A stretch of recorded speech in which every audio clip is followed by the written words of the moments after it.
Welcome out everyone to this RGL Highlander Season 16 lower bracket invite playoffs match. My name is Caroline. I'm joined by Rogue. We got siyo on production. We're watching Run It Back versus Somebody Help. Rogue, what are your thoughts on this match? Are you excited as I am? You can really hear it in my voice. I got that passion in me. I got that fire. Yeah, what's up? Yeah, I'm very excited as well. Yeah, I think these are two teams that people thought were good, but turned out to be very good as the season went on, if that makes sense. So yeah, I think they both grew into the season. Both have a lot to show on these maps. Yeah, let's maybe head right into the maps. What do we got lined up? Yeah, so for this first map, we got Product, we got Vigil, map number 2, and Lakeside if we get to a third map. But we are going to be starting it off with some Koth. I'm really excited to see how these two teams handle the more fast-paced version of the games. You know, we got a lot more action-packed gameplay with Koth, and I know for a fact that it's something that Somebody Help in particular, they prefer that slower paced stuff. They prefer the payload, which is why they picked Vigil for map number 2. Run It Back, they did go 5-2 in the regular season, so they have map pick advantage. So they're the ones who picked the two Koth maps. So let's see if that strategy works out for them. Yeah, I'll take us down one of these rosters here, and I'll actually maybe grab the Somebody Help roster. So we have Emily on Scout, Sunny on Soldier, American playing Pyro, Country Told on Demo, Caboose on Heavy, Exa on Engineer, Fleeble on Medic, Mountain on Sniper, and Michael rounding it out on Spy. Yeah, meanwhile, for Rib, we have Exile Scout, Mako Soldier, Leaf, Pyro, Mori Demo. Chalk on Heavy, I believe there was a bit of drama about an hour before if Chalk was able to make it or not. We got GG on NG, DZ Creeper Medic, of course, the GOAT, Kaorn Sniper, and Lucky Spy. Who you got your eyes on as we head into map 1 here on Product? Well, of course, I'm looking at the snipers. I'm looking at Mountain and Kaorn especially. And I'm also really excited to see what Mako can do on Soldier. Product's definitely a map that you can get a lot of things done for your team. There's lots of interesting things you can do when you get behind. And I'm also really looking forward to see how Exile does on Scout. He's definitely the most experienced person on Run It Back. So I'm hoping to see that leadership kind of come out in his Scout gameplay. Yeah, I think so too.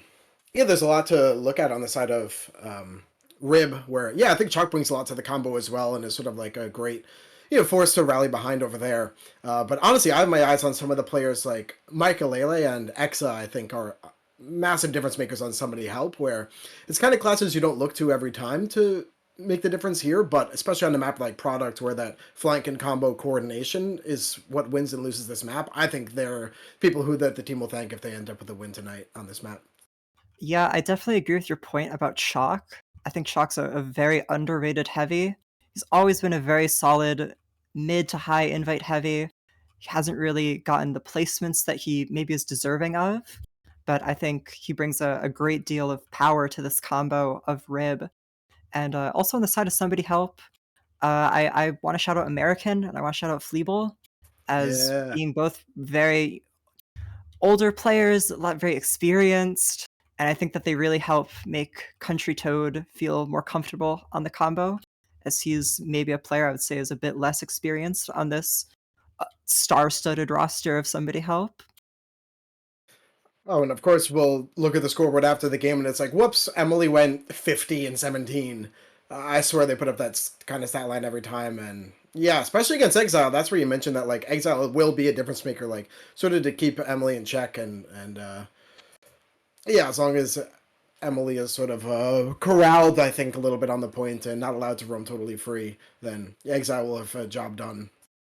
Yeah, the other thing I'm really looking forward to seeing, especially on Product, which is the map known for pick classes, really want to see how Lucky performs.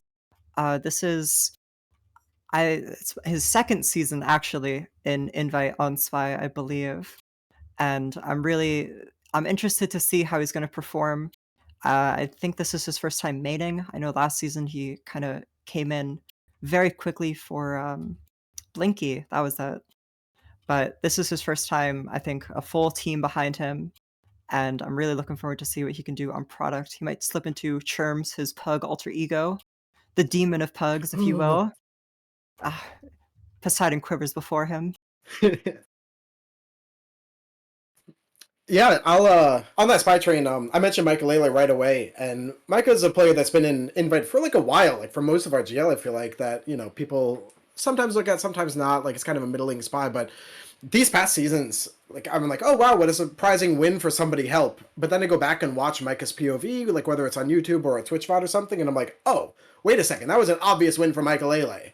It's just so clear, I think, the value that he brings to the table from like timings, from pressure, from calling the combo, especially like you mentioned, this kind of seasoned combo who works so well together. Micah gives them 3 words and then bam, they know exactly how to respond. So yeah, I'm very, I think, excited to see the value he adds to this team and what it'll look like in this very important match, because whoever wins will go on to placement. They're either coming first, second, or third since we're here in the lower brackets. But whoever loses places fourth here in RGL invite for the season.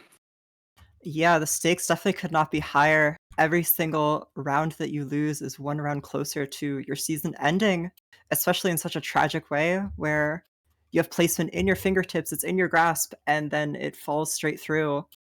I really just want to emphasize your point about Mike Galele. Very underrated spy, I feel. He's been consistently pretty good. He's gotten a couple placements under his belt because of it. And I definitely think some people underestimate or undermine him sometimes. Perhaps it is because he's not that tall in real life. However, he's tall in game, the part that matters. Big on the server. So yeah, there's kind of a trope, I guess, where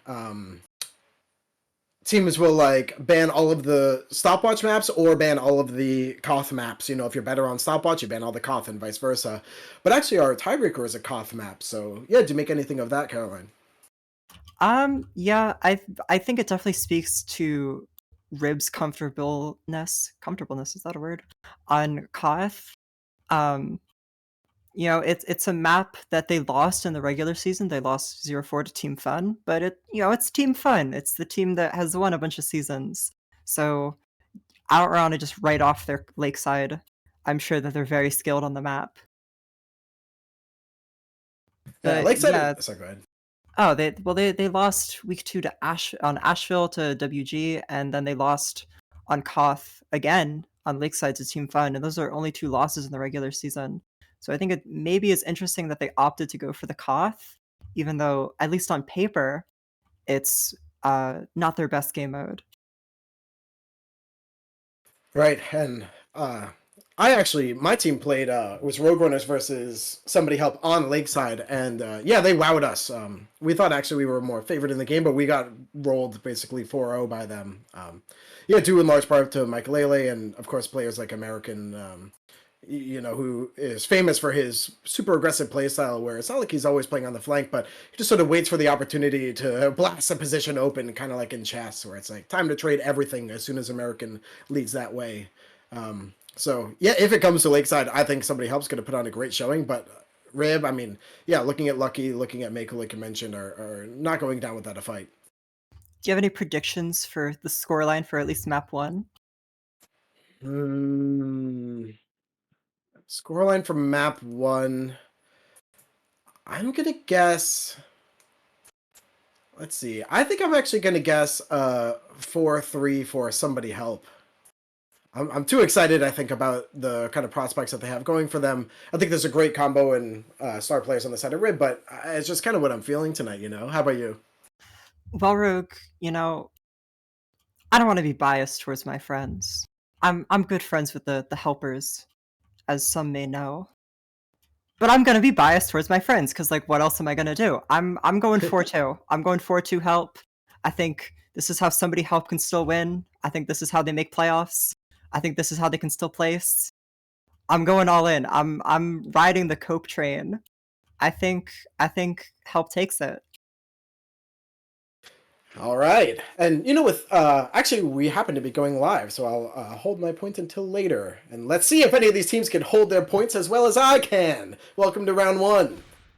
That was an excellent segue, Rogue. I'm actually very impressed with that. but we are going to be getting this first mid. Somebody help rolling up to mid. Rib rolling up to mid, as you do. Getting a lot of aggression. Both soldiers are going to jump. One soldier, that's Mako on China. He's getting dueled by Exa, actually. Chalk is going to go down to Mountain. That's the first pick. Sunny goes down, trying to get behind, not able to make it. Lucky actually stabs Country Toad. Great first pick from Lucky. And both these teams are really just trading everyone out. The health is not looking great for them. They're slowly starting to bleed players.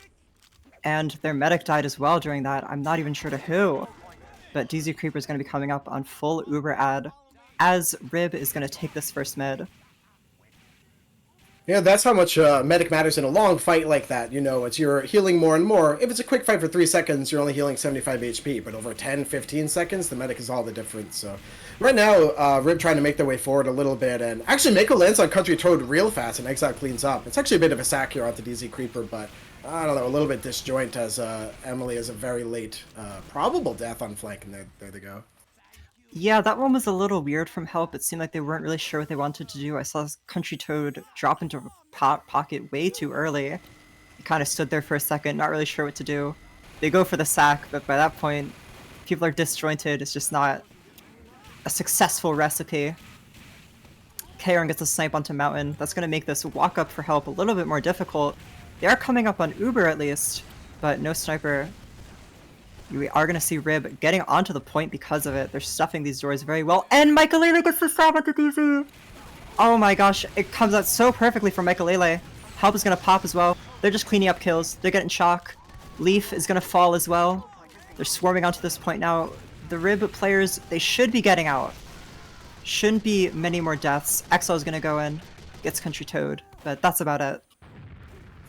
Emily caught out Lucky at just the last second there, where Lucky kind of nailed the timing of making a difference for the team to get back into this round quickly, but Emily stifling that allows them to very comfortably grab the point and set up this post where they'll have about 20% advantage, but that gives enough time for Rib to do a dry push.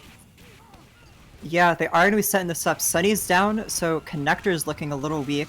Exile getting sniped, that is really going to help the combo, and we are going to see Country Toad spamming out Mori as well. Chalk's trying to get aggressive onto boxes, but he's getting taken very low. He's going to be going down in a second. Gets an arrow from DZ, actually. Getting arrow tanked living way too long. Emily will clean him up eventually. And Rib, they don't have a ton of business in here. Help has the Uber. They're not in too much danger, but they drop Country Toad, playing ring around the rosy at Rock. They pop, they kill Leaf, but that's not really what you want, and Rib's immediately coming back. I really like this.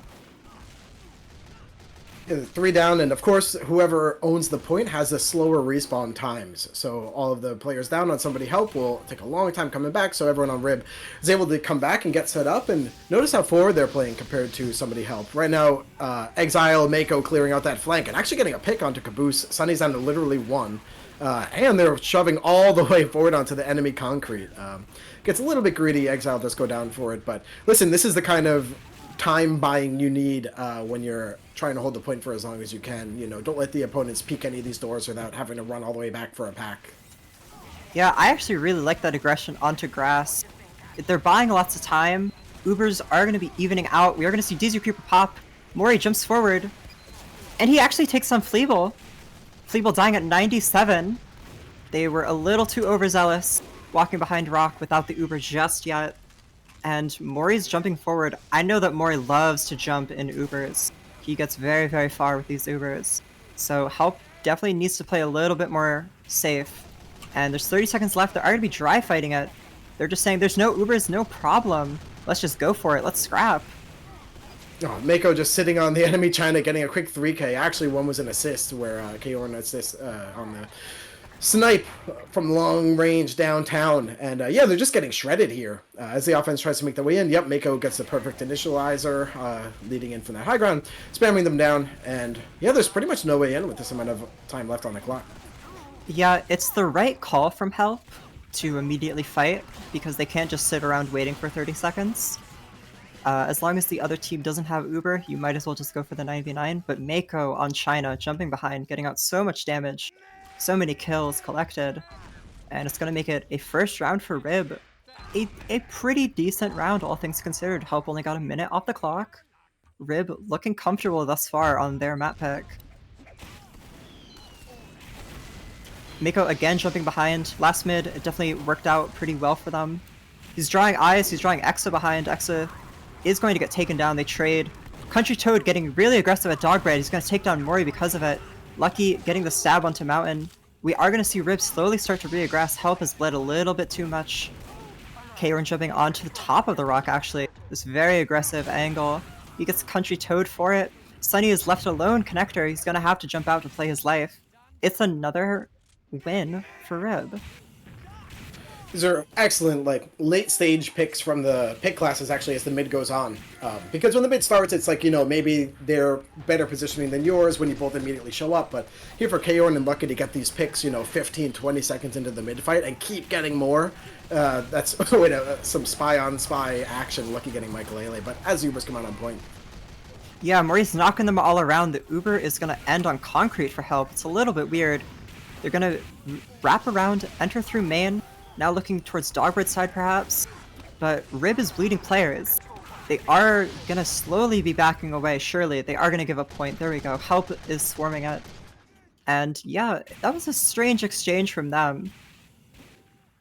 I think the players' connector are definitely causing a bit of a ruckus for Help. Yeah, I think this is where Help is kind of struggling. Look at how passive they're being. You know, Mountain can't really get an angle here. Caboose is already taking damage. Mako has kind of a free jump onto... Actually, as I say that, Caboose and Exa managed to clean that up. But, yeah, kind of letting the opponent get all this cap time and, you know, you're sitting on your own low ground. That's like the classic one-on-one mistake that we kind of help teams with when we're doing demo reviews at the invite level. Yeah, Country Toad, he is going to go down there. Help. We are going to see another Uber exchange. They're taking Pyro Scout now because of no Country Toad. Chalk's going to get pistoled down, actually, from Michael. That's going to open up the flank side a bit more. We're seeing Leaf is now looking towards it, but they're not really dealing with Connector too well. Sunny, even though he's hurt, finally gets taken down by Exile, but they're not really able to walk up on point because of it. Help is doing a great job, at the very least, of taking multiple angle fights. Sunny's peeking from Connector. Michael pistoling them from behind on concrete. They're peeking boxes, they're peeking Dogbread. But we're still in even Uber exchange territory, at least. About 50% for both teams. Ooh, Mountain grabs Exile right away. Country Toad detonating Mori, and that's kind of the dry push stifled already. Without your Demo and Scout, that's your main like Koth combo, right? The main damage dealers and cleanup crew for damage-based fights like a dry push like that. So just time to back up, wait for the Uber to come in, but Michael is calling exactly where they're coming from. Somebody Help has a level 3 in main from Exa. That's something I haven't seen in a long time. Oh man. Mori goes down. They're taking a Scout solo. It's a Sandblast Uber. They're going to get the force at least. Chalk is to eat in a flash. Not a huge fan of that. This Uber's going to be ending on Dogbread. Exa's getting very forward. And the Ubers are taken out, but not a lot of significant ground one. And the toy kill onto Chalk. Exa's level 3 goes down. This is a sad day for all the Engineer fans. But right now there's kind of good point pressure coming out from Rib, but it's never quite sealing the deal. Mountain going down to Exile's bleed. Yeah, I guess another toy kill here. It's non-stop. But Michael going down too. This is sort of what Rib needs, but they just can't get far enough onto the point yet. Yeah, Country Toad and the level 1 Sentry Gun in main, they're doing a great job of stalling. This has been another like 30-second fight that somebody Help are still squeezing out. This is a game of seconds, and Help is still coming out on top. Rib still hasn't capped this point. Looks like they might finally... No, Exile actually goes down, and DZ Cooper dies to a pipe as well. They take the Uber on Help. This level 1 gun is doing so much. NG Bros were so back. They have OT, but no one on Rib is really able to touch it. We're gonna be seeing desperation plays coming out from main. Kaorn gets taken out by Sunny. Chalk is stabbed by Michael. It's a complete nightmare. Yeah, wow. Caroline, honestly, for me, Emily is the monster on the point. Like, I'm complaining that somebody Help isn't playing far enough forward, but for Emily to be the only person on point and be dealing enough damage as if they were 3 people, that's what won this round for Help easily. Amazing work.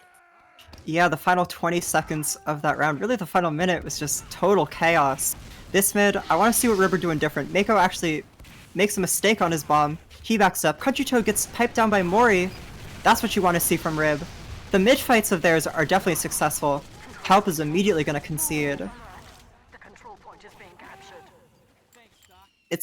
They're 3 for 3 on mids. Rib has that going for them. But I want to see what they do now that they have the point. I don't just want to see them just take the exchange and kind of just RNG. We'll see who gets a better exchange. I want to see Rib actually like going for maybe more aggressive plays. But Karen getting sniped out, that's not what you want to see. That's not the aggressive play I was just talking about. Exchange is going to be popped out from Box's side. It's a scout demo for both teams. And both teams, they're hiding a little bit. We are going to see Caboose get aggressive onto the flank. Chalk is stabbed, actually. This flank is now busted wide open completely. Mekalele is going for more onto Mori. He's going to get it. Leaf not able to take him out in time. Caboose pushing up. He's getting into main, actually. The main heavy. I like it a lot. Just when we least expect, and when somebody helped least expect, Mako threads the needle, like lands straight onto Fleeble. Has no, there's no pyro air blasting or anything like that, just 2 rockets and dead. So that med pick will be really helpful because right now nobody has a buff. So it's go time for Rib, and Dizzy Creeper has 20 ad. Yeah, Rib is getting behind Rock. I do like this, but Kaorn getting taken out by American. I believe that's Detonator. It's not what you want to see when you want this dry fight. Mori is getting taken pretty low as well. Gonna have to be healed up by DZ. And Help is doing a great job of stuffing this push. They know that DZ Creeper has ad, but that ad is not that significant. So I don't really think that Help is looking to concede. They're gonna back up. They're 95. They're hiding in house, actually. They're just bunkering to get the Uber. They're gonna take it in through main. They pop onto Emily. Rib hasn't capped. And Leaf has doing a decent job of stuffing it. Mori's gonna jump away. Both teams have now gotten rid of their Uber at least, but DZ is going to get taken out by Sunny. Chalk and Kaorn are stabbed on the flank. Caboose is getting aggressive as well. Americans running in! They're all swarming in from different doors. I love to see this. And Rib gets taken out behind their own house. Wow, here's one hell of a forward hold from somebody help. Yeah, locking up basically all these doors where you're not necessarily playing to hold these doors, but if you can stuff the enemy for 5 seconds and then rotate to meet them again, that's where you kind of buy all this time. And we find ourselves in a little bit of a pause here. We'll be resumed as soon as whatever issues are going on in the server are resolved. Yeah, Rib opting to bust out through Cliff.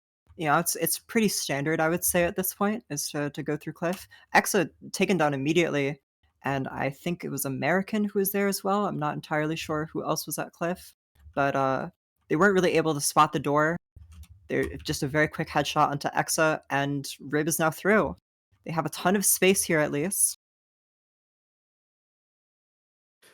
Yeah, for maybe for anyone who's newer joining us here, sort of the philosophy here is, let's say the team that has the point is holding behind their own rock. If you die, while you're dying, the enemy is capping the point, and they're already on point when they're fighting you and, able to deal that damage back and forth. But by holding this far forward, what happens is you're spending so much time spamming them and watching the doors, calling where they're coming from, where even though Exa dies just now, and maybe if we lose one more, by the time that this team gets so spammed out and then gets healed back up and somebody help rotates maybe to fight them a little bit on Cliff and then backs up, a person even with an 18-second respawn timer will come back and will rejoin that fight before the cap is even over. So yeah, this is that kind of heads up, good hustle that you like to see out of a team when they're given this much leeway into the round.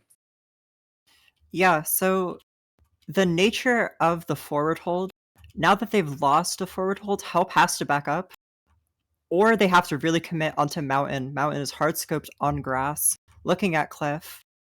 So it's either back up or fully commit. I'm curious to see what Help is going to do. They might try and meet Rib at Cliff. They might just try and back up onto point. But the sniper at grass is definitely the scariest part of all of this. And there's nothing really contesting Mountain on grass so far. I see Gigi in the grass one, but I sincerely hope that an engineer can't just run onto grass and kill the sniper. Surely. Ha ha ha ha. I got freaked out for a second. I'm like, wait, that's GG's? But no, it's not a spoiler. It's just the engineer's name, yeah. Right, well, with these Ubers not coming up for a while, Fleeble is going to be, I think, pretty excited to take this advantage in, but Let's actually go back to that ad push that came in from Rib where it sort of failed, where Fleeble was like at 80%, 90%, and then came back in after the Uber and had a way, way better Uber, right? The thing is, any ad Uber in Invite is dictated by your spy. Like, your spy has to be behind the enemy medic and say, like, I will pinch them, sandwich them. We're all using this advantage Uber into this location in 3, 2, 1, and your spy is dictating this whole thing. So that's kind of why it failed. Lucky got caught pretty early, but we are now unpaused, back in action. Yeah, help opting to back away. They're going for the more safe of the option. I respect it. And we are going to see Rib getting a little bit aggressive onto Dogbread. Mori gets taken down. Karen down. Michaelele doubles up. They are going to take this Uber out now. Cleaning up some kills onto the point. Chalk's going to go down. And hopefully no other casualties. GG goes down. More aggression onto help. They are now back into the forward hold. I respect it. I respect it immensely. And Emily now spotting that cliff spawn. So they are gonna find the adjustment that they needed before. Mori's gonna pop in from main. He's gonna sink a pipe onto American. Fleeble down as well to the stickies. Like I said, Mori's the jumper. Bro got hoops. Yeah, that was so early, but yeah, listen, I have no complaints if it just works, right? Whoa, quick counter sack as soon as the cap comes down. And remember, the defense is going to respawn a lot slower when you have the point, so perfect timing. And wow, Mori going down to Caboose, but Caboose going down to Mori. But look at that already. Yeah, the players are respawning on the side of somebody help. Mori still has to wait, twiddle their thumbs until it's time to respawn. Yeah, Fleeble going down there, not the best look. They have a minute and a half. They're comfortable. They can be, you know, a little slow, but Country Toe getting sniped down, not a good look. Karen immediately taken down though, so demo for sniper, decent trade. Rib pops the Uber, American denying it pretty well, and the rest of help is gonna get out. They're immediately getting aggressive onto this valley side. This is what I like to see, you know, just go for it. Chalk aggressive onto this box's side, but help is still kind of just stutter stepping. They're trying to edge the point. They do pop the Uber.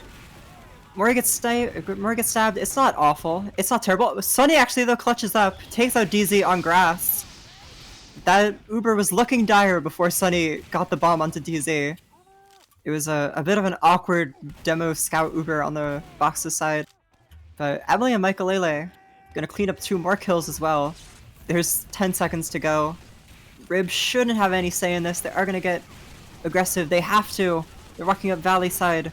Chalk, or Caboose rather, he's gonna get taken out. He's very forward on Dogbread. Lots of changes, lots of exchanges of kills, but it's looking like Rib is gonna go down here.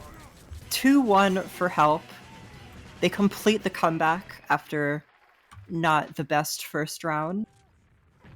And they are gonna go up 2-1 as we enter this half. A ton of GH in chat. Good half from everyone all around. And it was quite a good half. We enjoyed it a lot here as spectators. You know, it's always exciting when, you know, Rib came out pretty hot. Yeah, they showed a lot of promise on these mid fights. But as somebody helped kind of let their veteran savvy warm into the match and understand your opponent, that's where they were able to plant their foot a little bit more. Oh boy, Rogue, I can't wait for you to see these logs. And we are going to be pulling up the logs on the stream in just a second. Rogue, I believe it was you who maybe, 30 minutes ago said, we're talking about all these players, but I bet Emily will go like 30-5. Wow. Would you take a look at that? 23-5. I think I actually specifically said 50-17. So her KD is actually better than the joking one I suggested. What a monster. This is absurd. Even, the DPM second most damage on the team. I mean, even higher than their demo, than their sniper. This is, really rough. I mean, it's not like Exile is a slouch here. Exile's putting out good damage. 15-11, like that's not a bad stat line for Scout. And if I remember right, Exile actually got 2 sniper picks and things like that, 3 demo picks. So those are high impact. But yeah, Emily's just, like I mentioned, I think a huge reason why these rounds are going in favor of somebody help. Amazingly played. Thanks. Yeah, I have a sneaking suspicion taking a deeper look into these logs I think the damage is probably farming damage off Chalk using the toys, getting all of that bleed damage from the guillotine. Emily, uh, 20% of her damage in that game was through the guillotine. 10% was Rap Assassin. Oh my So god. definitely padding the stats a little bit, but it's working for sure. It's not just a random stat check, not just to print out logs, put them on the fridge. It's definitely finding that impact, and I would definitely say it's helping the flank of Help a lot. I saw Caboose getting aggressive a couple times. I saw Sunny getting very aggressive connector. And I think it's part of their game plan that's working so well, is that the flank of Rib is just never healthy. Yeah, I'm really making a meal of these logs here. This is, I think, too, how you can tell we have a good match on our hands. It's like when one sniper is way off or way on, it's so one-sided, but snipers are even. Medics, the same thing. 4 deaths versus 5, pretty much the same. Actually, even Fleeble had more deaths than DZ Creeper. Last same for the demos, where the kills and deaths are pretty much the same for them. So it really comes down to those big difference makers, like we talked about on Emily's side. The last, though, Caboose being 16 and 8 versus Chalk's 6 and 15, right? So Caboose is doing a great job of, yeah, kind of putting up these kills and staying alive versus Chalk. I actually noticed Chalk is leading a lot of these pushes for the team, which is great on one hand, drawing all that damage, right? Like to eat 400 odd damage from the enemy team saves multiple of your teammates' lives. But at the same time, it feels like when Chalk is leading these pushes, 1 or 2 people are going, and then I see like 6 people kind of behind the rib house or something, not really pushing together. So I don't know, either maybe Chalk can adjust and kind of wait to take damage at the right time, or if Chalk can really be that rallying force, get a lot of the players behind him, then I think this playstyle like can work, but it's just not working right now, if you know what I mean. Yeah, and I think a difference between Rib's game plan in their mids versus the rest of the game, their mids were very successful. All 3 mids went to Rib, but they during these mid fights, they're winning because they're getting 1 or 2 straggling kills. Help is given them just a little extra. Here's an extra 1 or 2. Here's a random soldier pick. Here's a strange spy kill. But it's what's tipping the scale in their favor. And then the rest of the game, during Uber exchanges, during when Rib is trying to take ad Ubers, they're always just dropping random players. And it's not a lot, but it's enough to push the favor to Help. So with some of these stats that we're seeing here, Caroline, what are you looking for, I guess, in the next round to help either of these teams get more wins on the board? I'm looking for Chalk to just all around have maybe a bit of a more impressive number resume at least. I respect that he's the one kind of engaging these pushes. I think he's kind of the central force here. Chalk is Rib in a sense, but maybe try and have Exile lead a bit more, or just in general have Chalk maybe play a bit more baity. We are going to be seeing next round, or next half, I should say, 2-1 for Help thus far. Rib hoping to keep the mid streak alive at the very least. Both these demos spamming out Emily very aggressive onto Dogbread. Mako's going to be jumping behind. Sunny chasing Mako actually, and we are going to be seeing Chalk getting a little aggressive because of it. Rib is all over the point. Help is kind of hiding in pocket. Mao and Caboose go down. Fleeble goes down to Mako. And it's another successful mid. They have that going for them. I just need to see it in all other aspects of the gameplay. Yeah, that's hey, that's the Pug team for you, right? They know how to win fights, but do they know how to win rounds? No, just kidding. They're all fantastic Very players on their wise. side. I'm looking here at 100% F for DZ Creeper, so Lucky might look to call this advantage play in, take this out into Fleeble, who is pushing this dry push up, and Mike Laley going down early is going to be really rough for the offense, and the Uber does come out. Yeah, DZ Creeper does end up using. He didn't really need to pop there. I'm not sure if he got forced or what.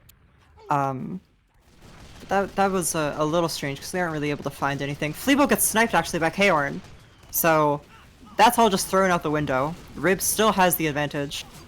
Country Toad going for the most bizarre sack I've ever seen. Actually, 2 pipes. GG, so nice try, bro. There's a lot of action here happening on the flank, actually. Players being traded back and forth. Mako being sort of the last one alive, holding it down, being the difference maker there. So there's not a lot of ways in yet for somebody help, which is actually pretty rough because in about 15 odd seconds, DZ Creeper's going to be up on this Uber advantage. So your time for dry fighting is pretty much out now that Fleeble's been up for, 20 seconds herself. And it's already a minute 20 eaten away from Rib's time. They have a minute 35 to go. And Help is going to be walking back into behind rock area. Exile is going to go down, but they still aren't really finding anything. They're kind of just spamming. Not a huge game plan. Mako getting stabbed. Caboose is going to get aggressive because of it. I like that. That's the play that they needed. And DZ Creeper's going to pop behind his own house. Mori's going to jump. Not able to find anything. American taking it out. It's so awkward for everyone involved. Lucky is going to get the kill onto Mountain. Mountain trades it out on Leaf before she goes down. So, strange things are happening. GG, what, bro? He gets the forest too! Dude, what is going on? Country 2 is gonna jump forward. Doesn't really find anything. He finds the sentry gun, that's about it. Rib starting to walk behind Rock at this point. And once again, Chalk is one of the more forward players on his team. Connector's left wide open, Caboose goes down. Mako is able to jump on top of it. And Rib gets the point. What has happened in the last, minute? What just happened? It feels so winning for somebody help, but as soon as you lose your sniper, suddenly everyone's peeking through every odd door. It doesn't matter. It's like playing whack-a-mole with each of the different entryways, right? So yeah, pretty much anyone and everyone who wanted to get forward can. Great timing out of Rib. Yep, Mako just finds Fleeble on China. Gonna drop down, take her out. Oh man, it's so awkward. And Fleeble should not have died there. That is, what, 3rd, 4th death for Fleeble in just this round? DZ Creepers had ad that entire time. That's been the agenda this whole time. He's gonna pop out the Uber. They get forced by a bomb from Sunny. Michael Lele was also in close proximity. And American's just running forward, WM1 onto DZ. DZ taking it down very low. Does end up going down to Sunny. Sunny's still alive behind, causing terror on China. And Rib eventually gets crunched out. Sunny and Michael Lele did a lot of work. And they also avoid OT. 2 seconds left for Rib. It's not total tragedy for Help, but it kind of is, it's the closest thing you can be without also losing the round immediately. Right, and it doesn't inspire me very much to be this passive. Like Sunny's passive in Connector, Caboose and Mountain are now hiding on Cliff. Caboose actually might have found Lucky here, and yes, actually did. It's a whole strike team trying to find Lucky, but as 3 people are back fighting the Spy, actually I should say everyone on Rib is kind of getting mulched here on point. Kiro going down, and Michael Lele grabbing DZ Creeper. The free Uber comes out. That's the ad push we're looking for. Really well played out of Help.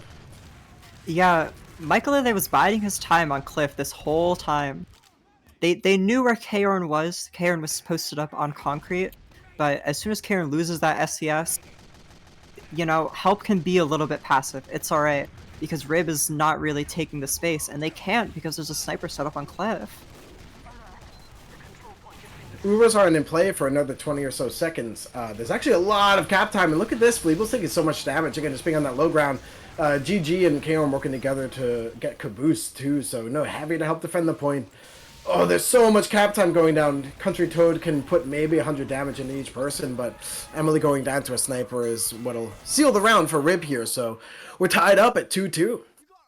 Yeah, Help is playing this a little bit scared, and I'm not entirely sure even what they were necessarily afraid of. There had to be something that they might have heard a call, or they might have been afraid of the threat of something. I'm not even sure what. I'm not sure what they were so afraid of, but they're playing in Valley, they're playing in main, they're just giving up point.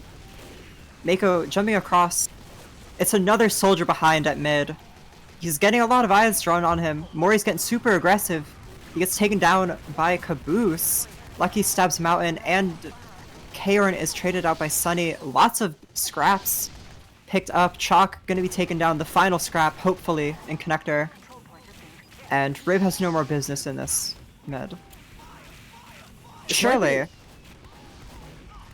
I was gonna. Whoop! Wait, Mako flying in from downtown onto Fleeble, who manages to survive for now. But Mako actually does grab a really nice pick on the Country Toad. That's not the pick you want. I was about to say. Here's and Mako.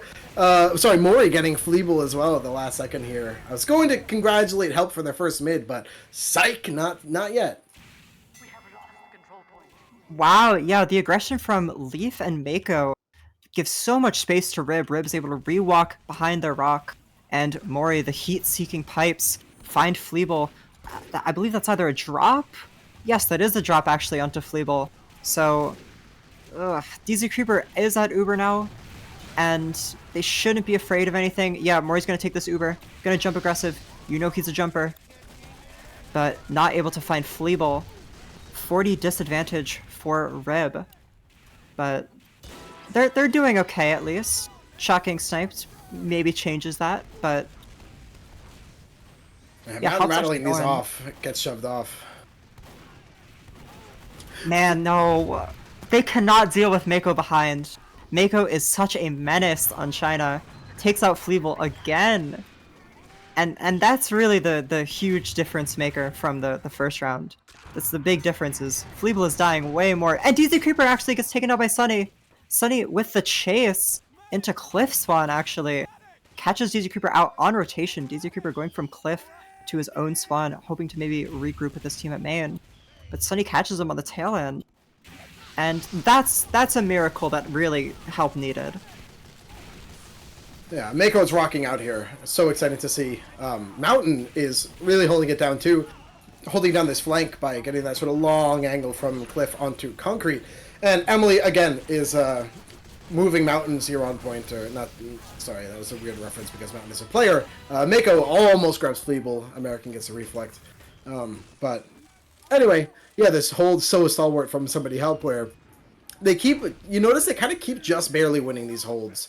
And that is a lot of that veteran savvy where, you know, they can kind of trust in each other to be like, listen, it'll be okay. And even when it's not, they know what to do next. So right now we have Exile, everyone else on the side of Rib working in maybe for a sack, maybe for a dry push. We'll see. They commit their medic, DZ Creepers in on hill, but the Uber does come out. Michael Lele is not behind, so DZ should be fine.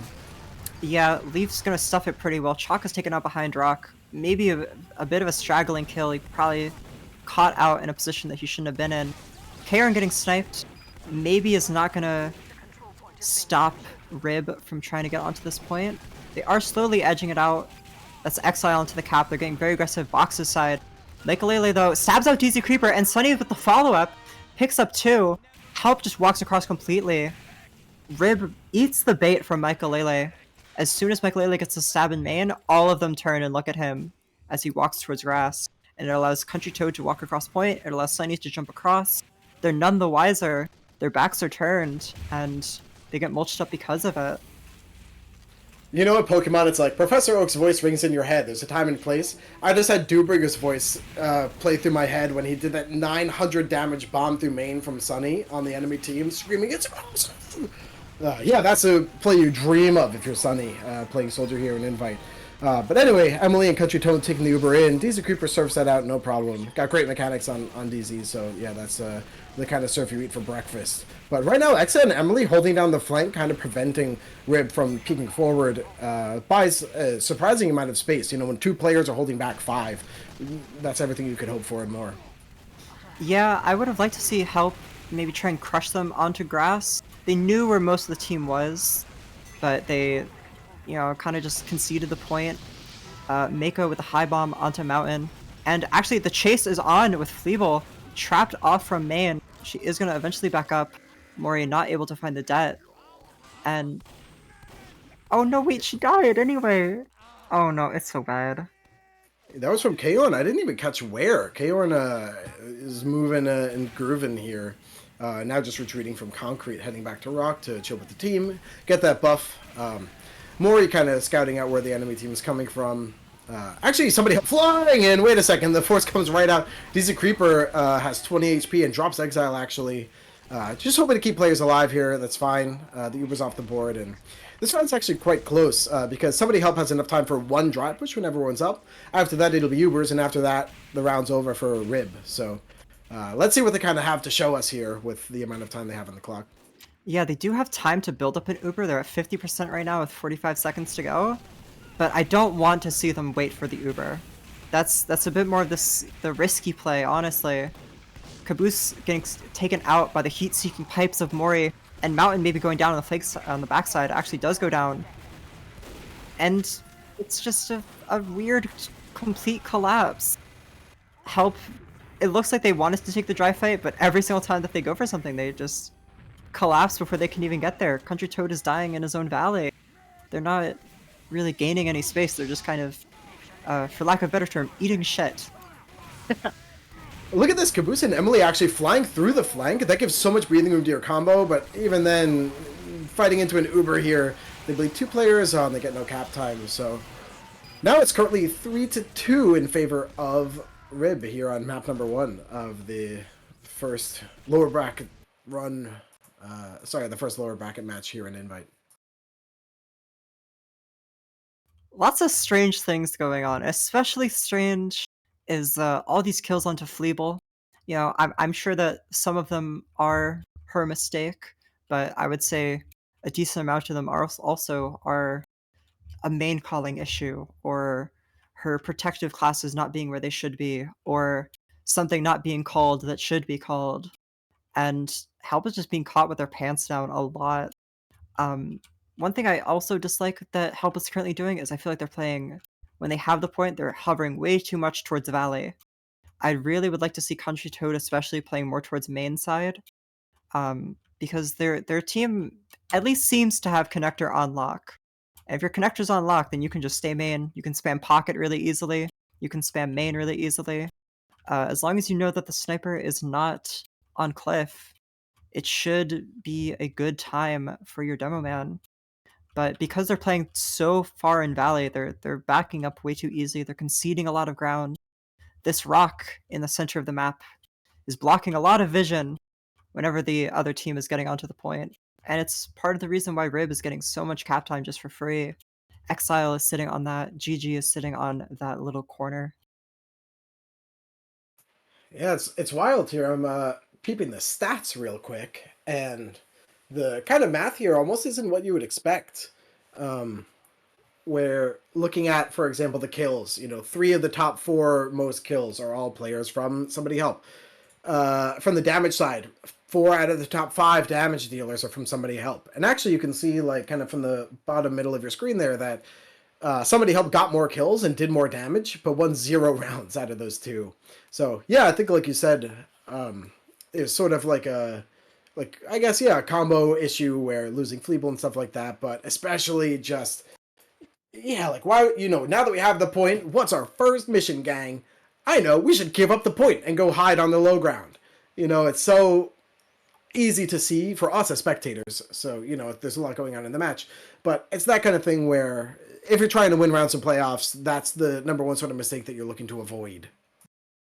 Yeah, these logs are definitely pretty strange. I almost said, are these logs accurate?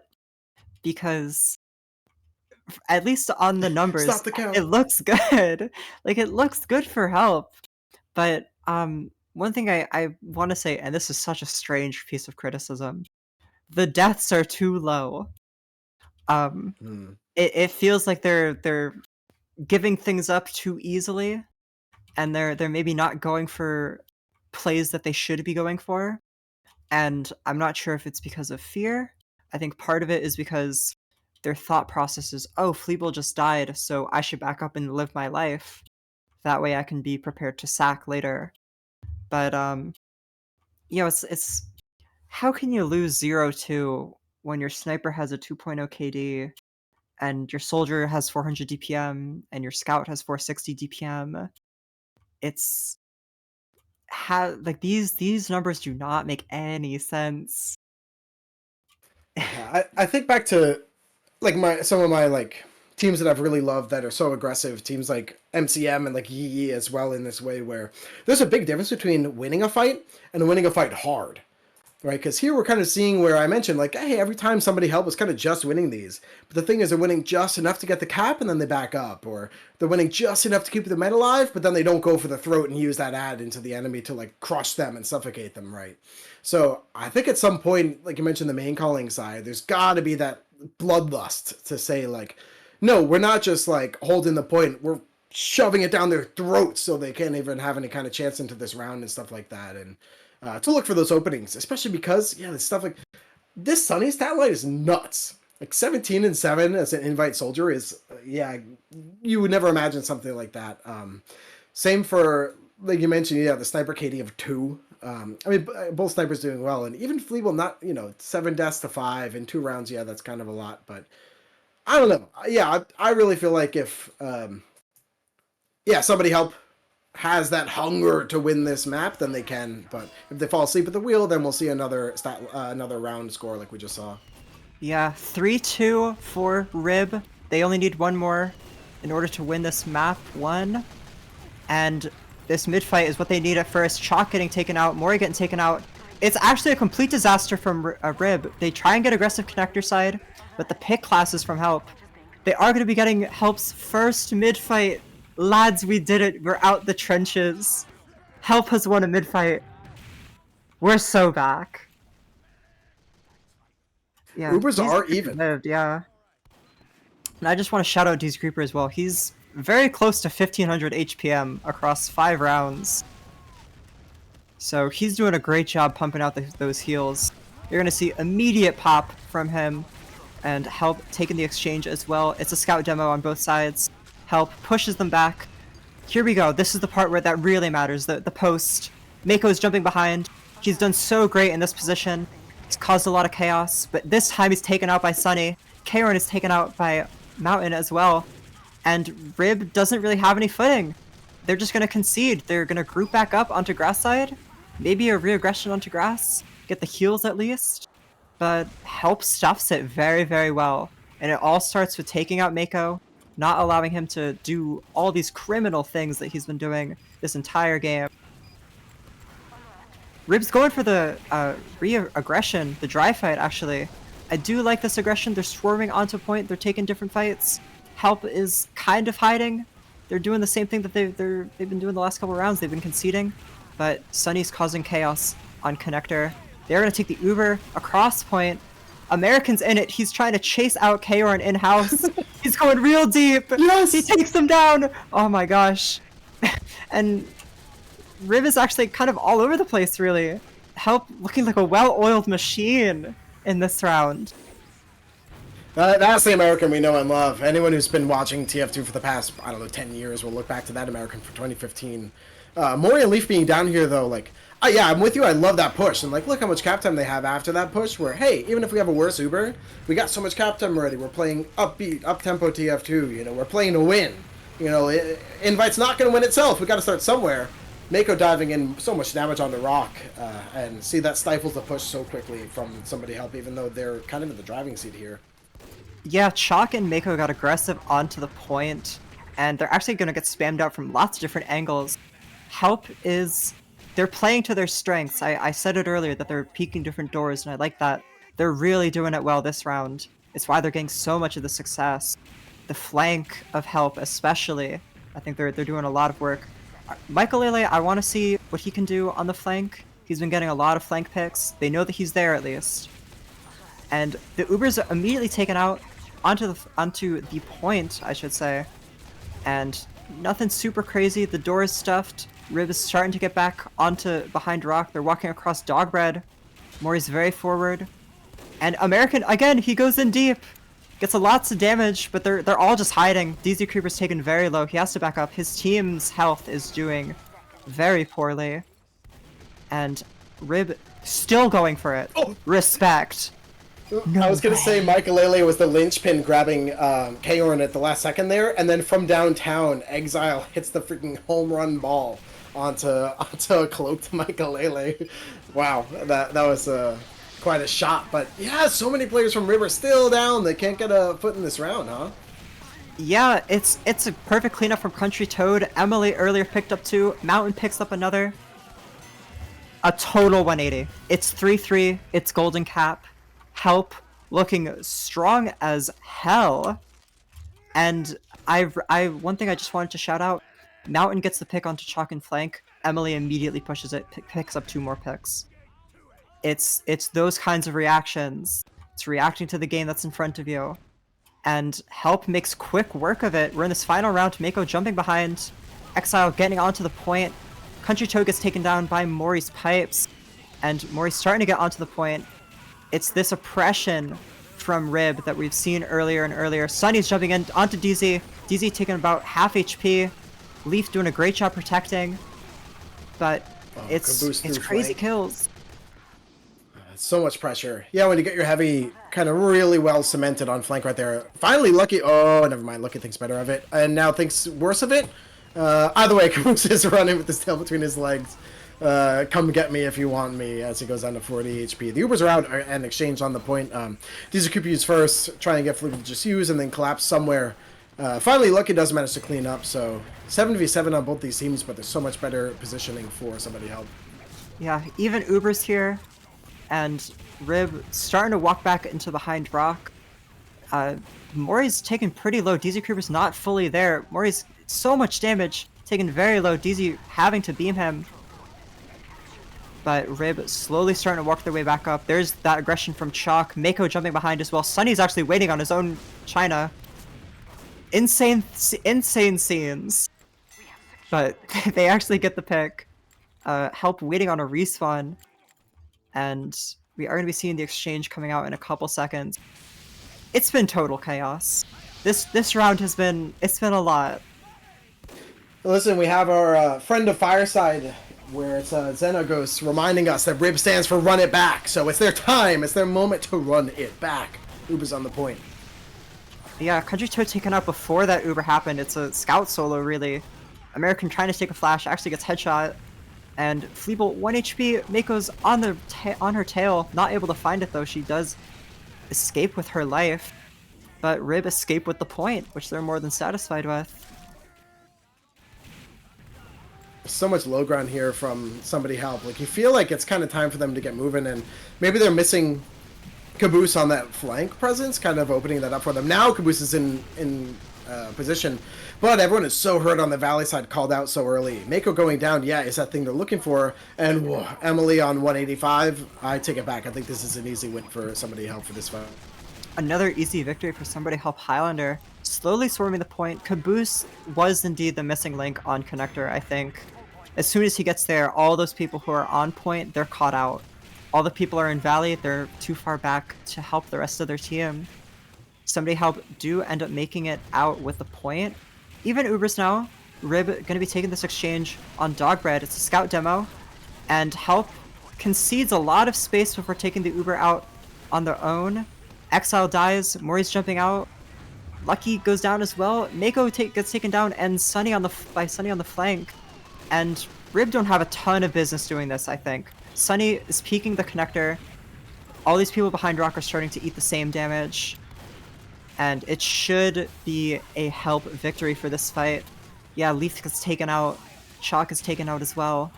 The Wrangled Mini holding down the fort, taking care of business. And Rib's not able to find anything. I like how Mike Lele declo... Oh wait, Lucky's in and grabs... Oh my god, Country Toad got called a million times, but you know, no matter how many times you tell you're done with, there's a spy on them now. That never gets through. What are you gonna do? It's a hard class, man. Yeah, Rib swarming the point with the Country Toad kill. Sunny jumping forward, trying to get the play onto DZ, not able to find it. Michael Lele taken down as well, trying to follow up with Sunny. Not able to find it. Even Ubers, but Help is gonna go back to spawn as they wait for these respawners.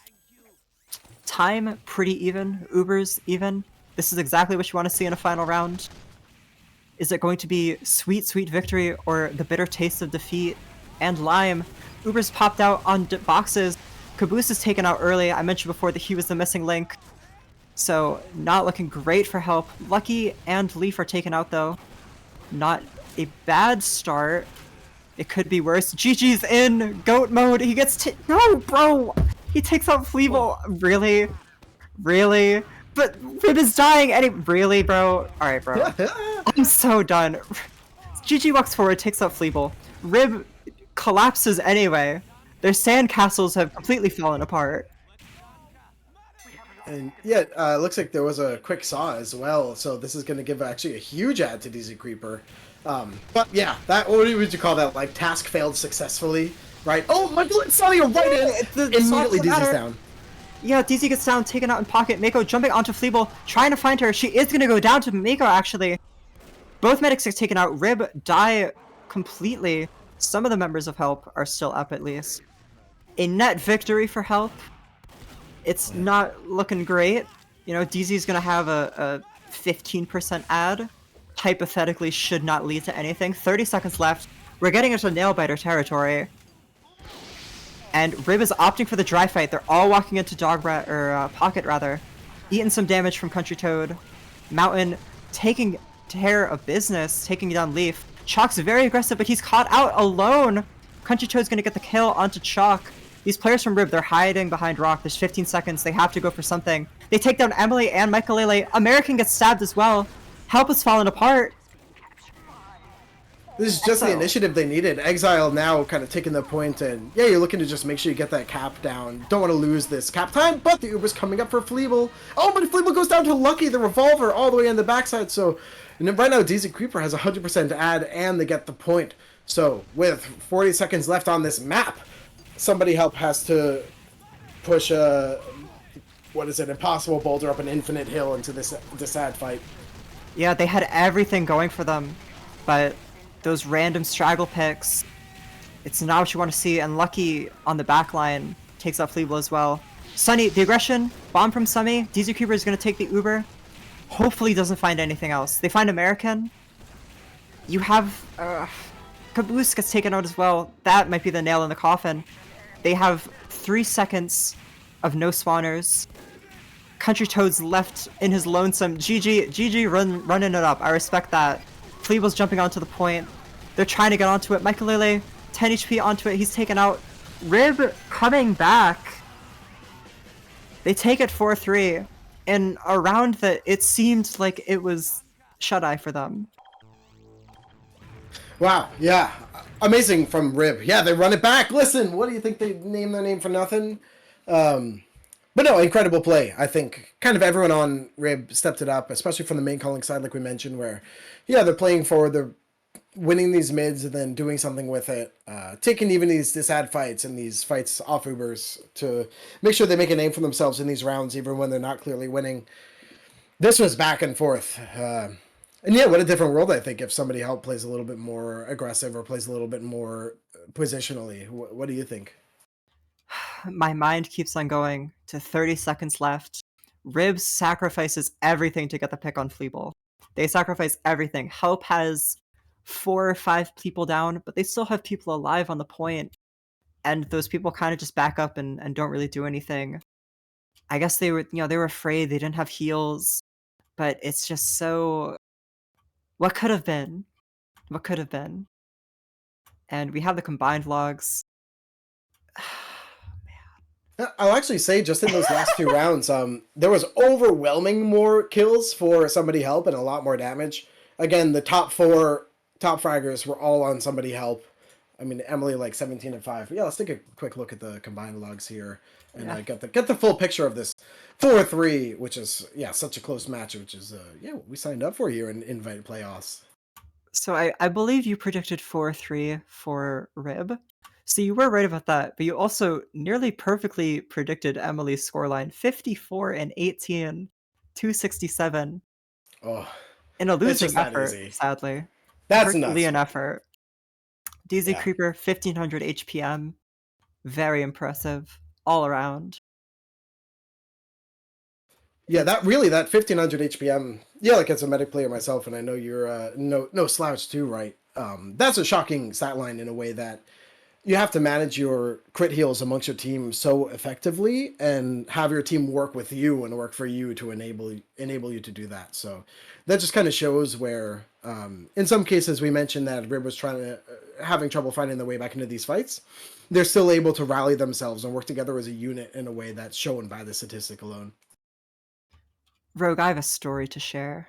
Oh my god. about a team in Season 14 Highlander named Squirtye who had a narrow Proot victory over Invite Titans after dark in a match that Squirtye should have won easily, but was taken tooth and nail fighting for bitter victory. And you look at these stats, and one team is doing way better, and you're wondering, how is this a 4-3? That's what we're witnessing. What are those games where you look and one team is 265 to 213 in kills. One team is 105,000 damage to 94k. These are numbers that should indicate that your team won, and it should be pretty handily, honestly. But not only is it that close, but your team is losing, it's the stats don't compute at the very least. And it really leaves a lot to be desired, and it makes you wonder what could have been if help played a little bit differently, or they took exchanges from a different door, or if one person didn't get dropped in an Uber, whatever it may be. It's just what could have been, and now they're down 0-1 on maps. Facing elimination, they must win their own map pick of Vigil. Somebody help on Vigil, a force to be reckoned with for sure.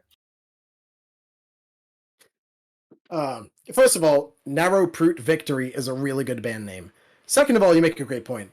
I'd also like to take a moment to shout out Mountain, who I feel like kind of like slink their way up the logs here of like kind of just barely edging out King Orn on Sniper as well, and actually winning the SVS. I think it was 9-6 here, and actually top damage to the server across that whole match was Mountain. And I also feel like in kind of those scramble overtime modes, that's where we look to a player like a Sniper player in general to sort of step it up and make things happen. But in this case, it just didn't quite occur. So regardless, I think the takeaway for us here is it's anyone's match, it's anyone's map, and both teams have shown kind of the poise where they have the star players, they have the coordination and the cohesion, they have the focus to take this, for both teams to take this. Rib happened to win out. It was their map pick on product, so that's where we're kind of counting on them to take this. But, for somebody help to so strongly put up a fight like that and almost win it out completely, it really is anyone's game. We head into map number 2, which is Vigil, which of course is a stopwatch map here where, we went from King of the Hill on the last one, so now we're looking at something completely different, where playing passive, staying alive will help you a ton on defense, so yeah, we'll have to see what somebody help has to show on the defense side. What are your thoughts here, Caroline? Yeah, I'm really curious to see how Rib is going to be playing this map. It plays completely different than Koth. I'm wondering how Mori is going to play this. I've never actually seen him play Payload, I believe, at least. And I'm wondering, the signature thing for him, in my head at least, is those Ubers where he jumps super deep. And I'm wondering, can he do that on Payload, especially like Payload offense, and he's getting stuffed by a level 3 sentry gun or something. But I'm hopeful. I'm hopeful that we'll see it. It'll be like Mori at the supermarket. He's gonna be cooking up something crazy. I'm hoping to see it. I actually had something sort of prepared because as the rounds went on, especially in those last two, Mori started taking so many Ubers by walking. And not only that, they went kind of poorly, where, yeah, I'm with you that I think not only is that a trademark of Mori's playstyle, but it's really good, right? Like, to close that distance, take the fight to them. I mean, Mori was grabbing Fleeble without the spy in the ad pushes, like just charge at the med, get the pick every time. Take the fight to them and then have your team follow up behind you. It is everything we love to see here in Highlander. So, yeah, I'm curious what Mori's Ubers will look like here. There are a couple, I don't know. I kind of take it back. Like maybe on last you can kind of go for a fun sack up with the push or stuff like that. But yeah, either way, I don't know. I'm excited for the side of Rib to sort of like work that high ground and work the kind of push and pull on offense and defense where, when the enemy gives you an inch, you got to use that to take a mile and win hard like we were discussing before. But Help's pretty stalwart, right? So yeah, let's see. What are your predictions here for map number 2? Well, Help historically well known for their Vigil. It's been I've seen many Discord messages fearfully discussing Help on Vigil, but at the same time, I've heard many fearful messages about Chalk on Vigil. It's a trademark of his. So I'm wondering what we're gonna see. I'm saying Help 2-1. I want to see a third map. Of course, I'm also going to be supporting my friends. I'm biased. We've established it. Yeah, I think help to win is the right call here. I'm with you. It does feel like um, somebody help is the better team on this map, but the thing about Vigil is you can just have a rock star hold. Like you're holding second for 6 minutes, 8 minutes, something like that. You can also have these lights out pushes where it's like, oops, the offense set a 340 offense time. So Rip definitely has the kind of chops to play fast, and like we saw here, especially with a medic like DZ Creeper, who's like ready to find those wins and to like put himself in position to win not just this point but the next point and snowball that into the third one after that, right? So yeah, I'm super excited for this, but yeah, we got to give Rib I think one round as a like sort of way she goes sort of match here. Yeah, and here's how Help can still win. I just feel like they need to really channel that aggression that they had on product, where we had some glimpses of brilliancy, where just everything is working and everything's firing on all cylinders. Like remember that one round where they did really, really well? That all we need is that two times on offense, and you set a blazing pace. Vigil is very snowbally, and I think all they need is to find those miracle plays from Emily and Sunny and Country Toad, where everything is just working out perfectly.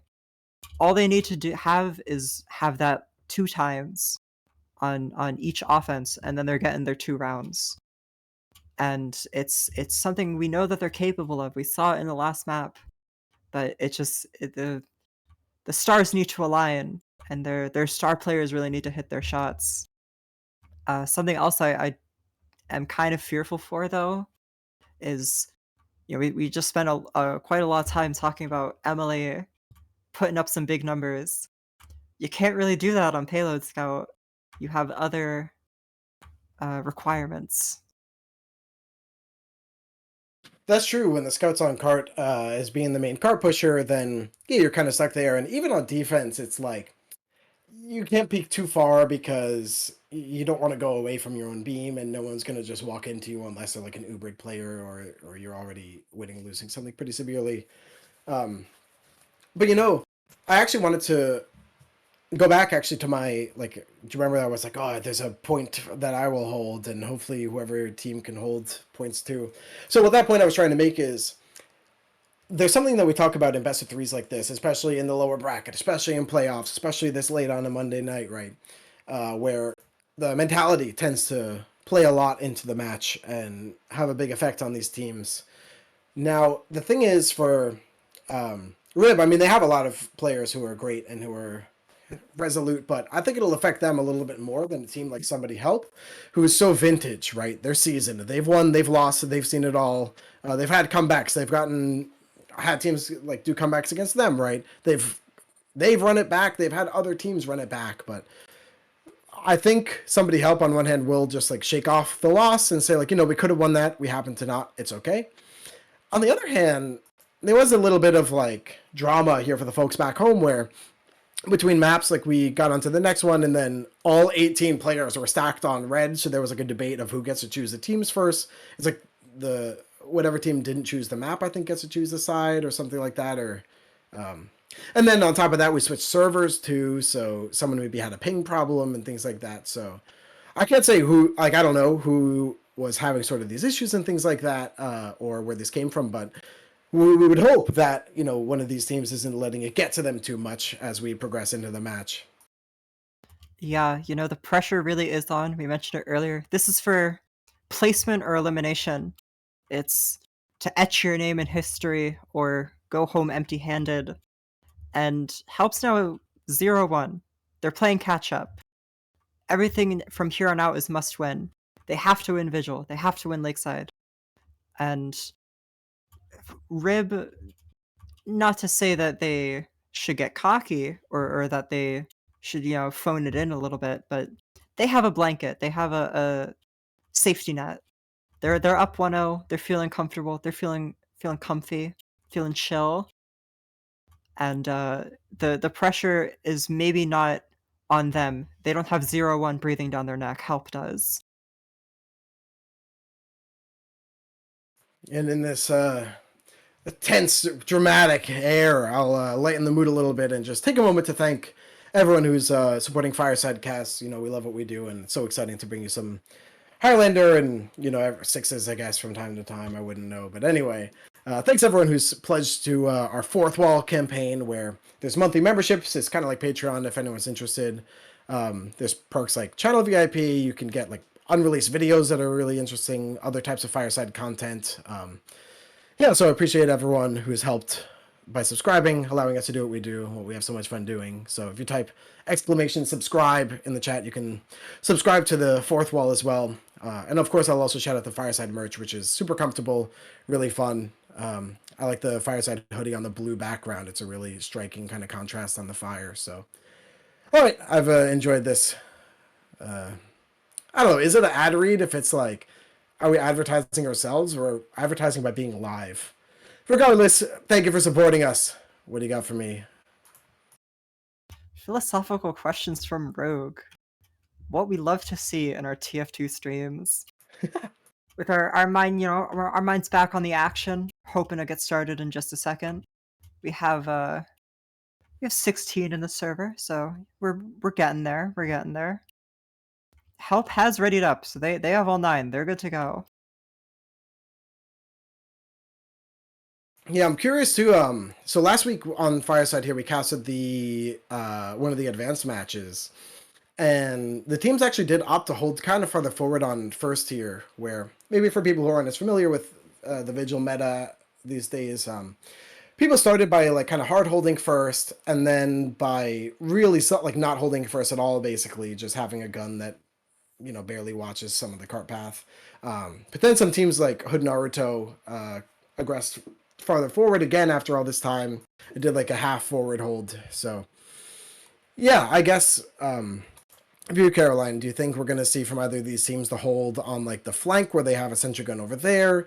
Are we going to see like a Hood Naruto kind of hold, or are they just going to say, yeah, screw it, let's just have a better second? I'm a student of the meta. I think the forward hold on first, I think it's cringe. I hate playing against it. I'm just like, bro, grow up. Get real. So I, for one, am an acolyte of the passive hold. Get a good second, Wonder if Help is going to opt for the same, or if they are more chattily than I. Pretty standard stuff so far. Crit sticks from Country Toad. Somebody help, starting on defense first. This is map number 2, Vigil. If you're just tuning in, Rib has won 4-3 on map 1, Product. Help, facing elimination, facing 4th place. They must start out with a good defense on Vigil.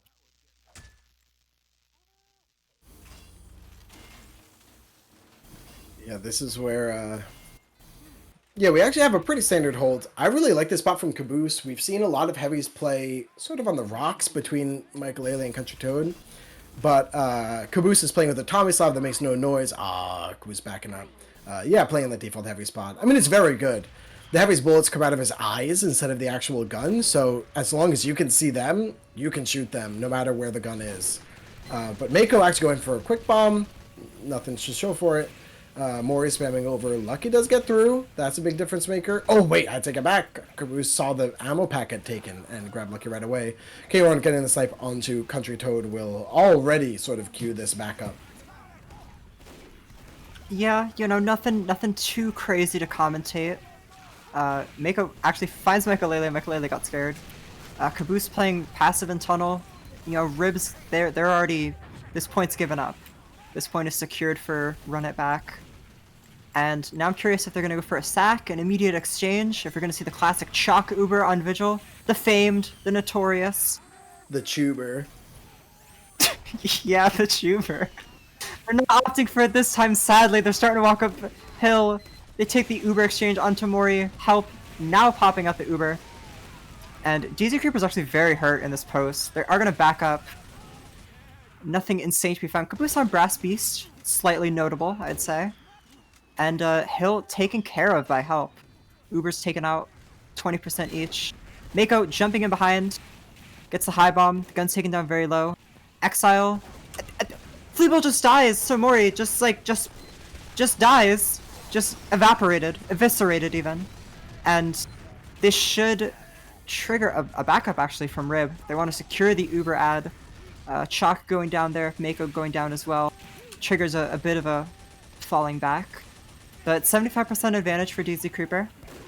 And Hill presence not super strong from Help just yet. They are aware that they're at disad. Yeah, this 100% coming up. So your goal for the offense here is to get in and use kind of later. So they do use right away. Mori and Exile taking the Uber over the hill. But the banner comes out from Sunny, who's on 4 HP. Yeah, it goes down pretty quick. So yeah, losing Sunny and American and Mountain. Oh my. Yeah, right now somebody Help doesn't really have too much to hold, but the cart's sort of far back. Yeah, Michael Lele actually is on the cart, and he's going to take down GG. They have Hill presence. Rib has basically everything they want except the cart. Mako with a huge bomb in the back grabs Exa and Fleeble. Suddenly as a... Wait, holy Mountain, like, short range grabs Lucky as well. But anyway, losing your Engineer is actually kind of the second worst death on defense payload because your Medic is the most important, of course. But without an Engineer, now they're not going to have a level 3 gun for third. That's going to give so much extra room to the offense. Yeah, they stalled the cart on Tunnel as best as they could, which is, you know, the only silver lining, really. That their cart time is not very good for Rib. But the rest of the team's set up. They have full Uber ad on DZ Creeper. They're hanging around main. And they're just going to start looking to start bully out Help. Gonna take to see the Uber popped out from them. American knocks him back pretty good. Is eventually going to be taken down by Chalk. There we go. Oh, And Caboose the and kills are Emily are coming going out nuts. from Rib. There's Yeah. so much from the flank here. Rib, they committed way too much to kill American. They get the pyro, but at what cost? They're so forward, and then every single person they're peeking out from flank. They're peeking out from drop down. They just collapse on Rib, and Rib they got the pyro pick. They can't even get the card up because their card is so far back, and now Help is at the advantage. DZ Creeper already on 70%, and Rib is starting to take flank, starting to overwhelm Caboose, but. Caboose does go down. This gives the flank to Rib. So right now, an all's with no spy on Michaelele calling where the Uber's going to come from. Ubers are evening out, but yeah, somebody Help doesn't really have anything. They don't have cart path. They're actually just taking the Uber in with Country Toad. This is a heads-up play. It is the Chalk Uber here, and Chalk doesn't even laser down the gun, and losing Kaorn is pretty rough too for Rib. So yeah, they're not Kaorn gonna gets have too taken up much by to show. Sunny on the flank. And Moria also goes down at the very beginning. Sunny jumping high, takes out DZ Creeper, the high bomb. The sink into main, gets a ton of damage, also takes out DZ. And Help actually stuff it. They take care of business. The jump onto Sunny, Sunny did really, really great. Took out Kaorn early in the fight, and also came out for the post. And Help gonna be at about 50%, 60% ad. Things looking up at least for the third. You know, their second was not what they were looking for. Rib, again, trying to get aggressive onto the flank, trying to overwhelm Caboose. this is a reminder that the floor is lava, and yeah, pushing from the floor is always really bad. So by taking the flank here, and wow, really nice pick from Lucky. Yeah, by pushing from the flank in the high ground, you kind of set up your sniper on that long angle. And somehow, Exile manages to push the cart all the way up. Wait a second, and Lucky and Chalk almost capped the cart. They're dropping like flies on the side of somebody Help. Even Exa is having to take matters into his own hands. It's just Exa and Fleeble, I guess sort of a reverse. Keeping only your Medic and Engineer alive, I guess is good as well. But Mako, leave KO and everyone trying to fly in and stop the defense from setting up an all-hero last. And Mori going straight pedal to the metal, gets really aggressive. The rest of the team with him now. Mako jumping up, tries to take out Sunny, gonna trade his life for it. DZ Creeper takes the Uber, actually the most forward person on his team. Bit of a miscommunication, it looks like. and Help is hiding in flank for now, biding their time. The Uber fades, trying to overwhelm Chalk, trying to push forward into the flank. Caboose is very aggressive, actually catches out Lucky, dies to Chalk because of it. And it's a very scrappy fight. Mori gets taken down, Karen gets taken down. The 2K from the Wrangler of Exa. Mako jumping in, trying to find Fleeble. Fleeble taken down pretty low. Mako's gonna go down because of it. Chalk trades his life as well to Michaelele. And Help, they thread the needle. They hide in flank. They bust out when it's needed. They trade out a couple players, but it's a net positive for Help. This gives full disad to Rib here, so DZ Creeper working Kaorn outside in this sort of like long sight line into the garage door, big door, however you like to call it. So offense, a lot of times we like to see them doing something, whether they go for the sentry gun or a sack, but yeah, and actually they do get the force on the Fleeble. Yeah, the sap onto the gun from Lucky, and Mako jumps high. Gets the force onto Fleeble. DZ Creeper coming up on Uber now. Emily trying to go for a play. Random desperation move onto DZ, not able to find it. DZ Creeper full Uber now, looking to be heading towards Red Room perhaps. Looking maybe to be a scout demo. Michaelele is aware, he is going to call it caught out by Leaf though, but they know the play is coming, they have the heads up. They still are going to take the pop through. Mako's actually going to be involved in this Uber as well from Red Room. Gun is denying lots of people. Exile gets taken down by Caboose. Caboose doing a great job hiding in the corner, just trying to get some kills. American also hiding on flank, trying to pick up some kills. And, oh man, Rib, they kind of just have to back up. They run with their tail between their legs. They back up and through main. Fleeble dies as the saving grace. So they are going to have, once again, another ad Uber. But Help is still holding the point. And that's all they can really ask for. Yeah, somebody Help really felt like they were playing on the back foot. I mean, having such a bad back out to third, such a bad back out to last. But this is where they show how they're this good on this kind of a map, where now it's already reached sort of an average hold time. They've done what they need to do. They've salvaged, even though they have full discent here, and Mountain goes down. Uh-oh. The Uber does come in from flank. Yeah, they got really forward without being spotted. Seems like Help was not aware of this. So the Uber's going to take out Caboose, going to take out the gun as well. They can scatter. They can afford to scatter at least a little bit because they have those picks. But we hopefully are going to see them come back in. But it's the scrappy kills. Country Toad is able to find out Leaf. It's so crazy. Everything is just total chaos. A real clusterfuck.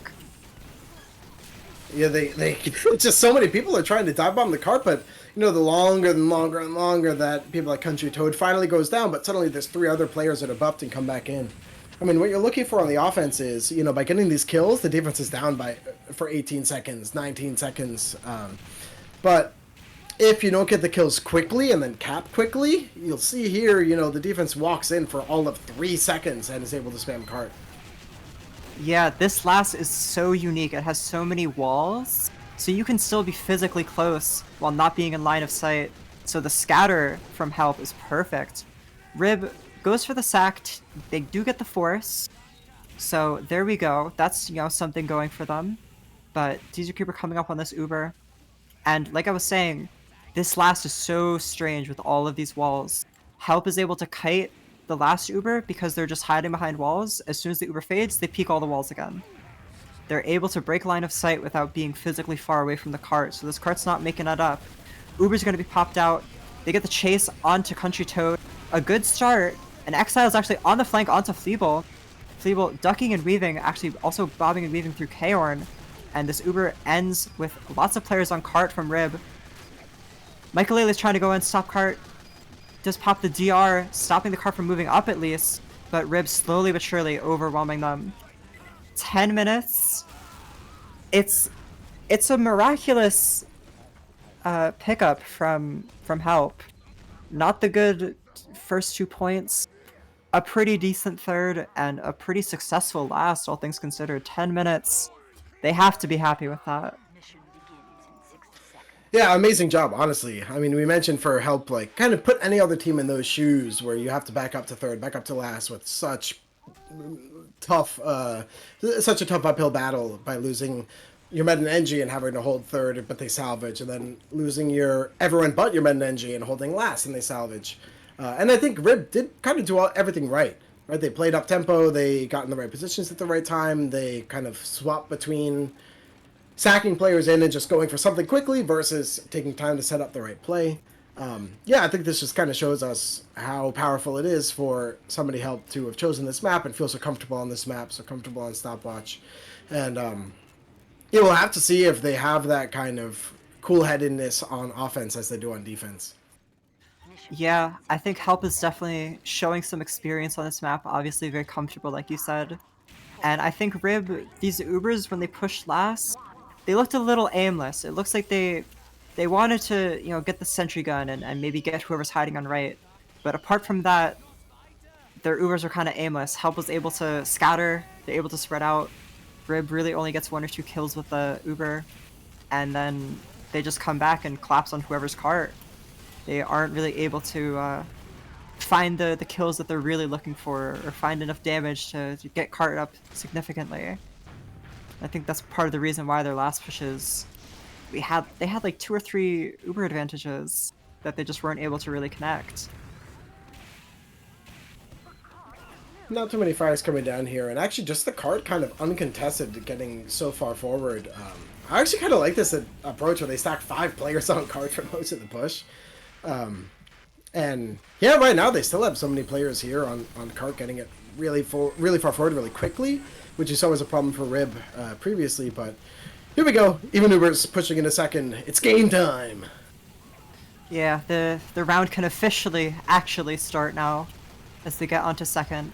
Both these teams opting for the more passive first hold. And like I said earlier, huge fan. #1 fan of the passive hold. This is what I would do. Help taking the Uber out onto hill.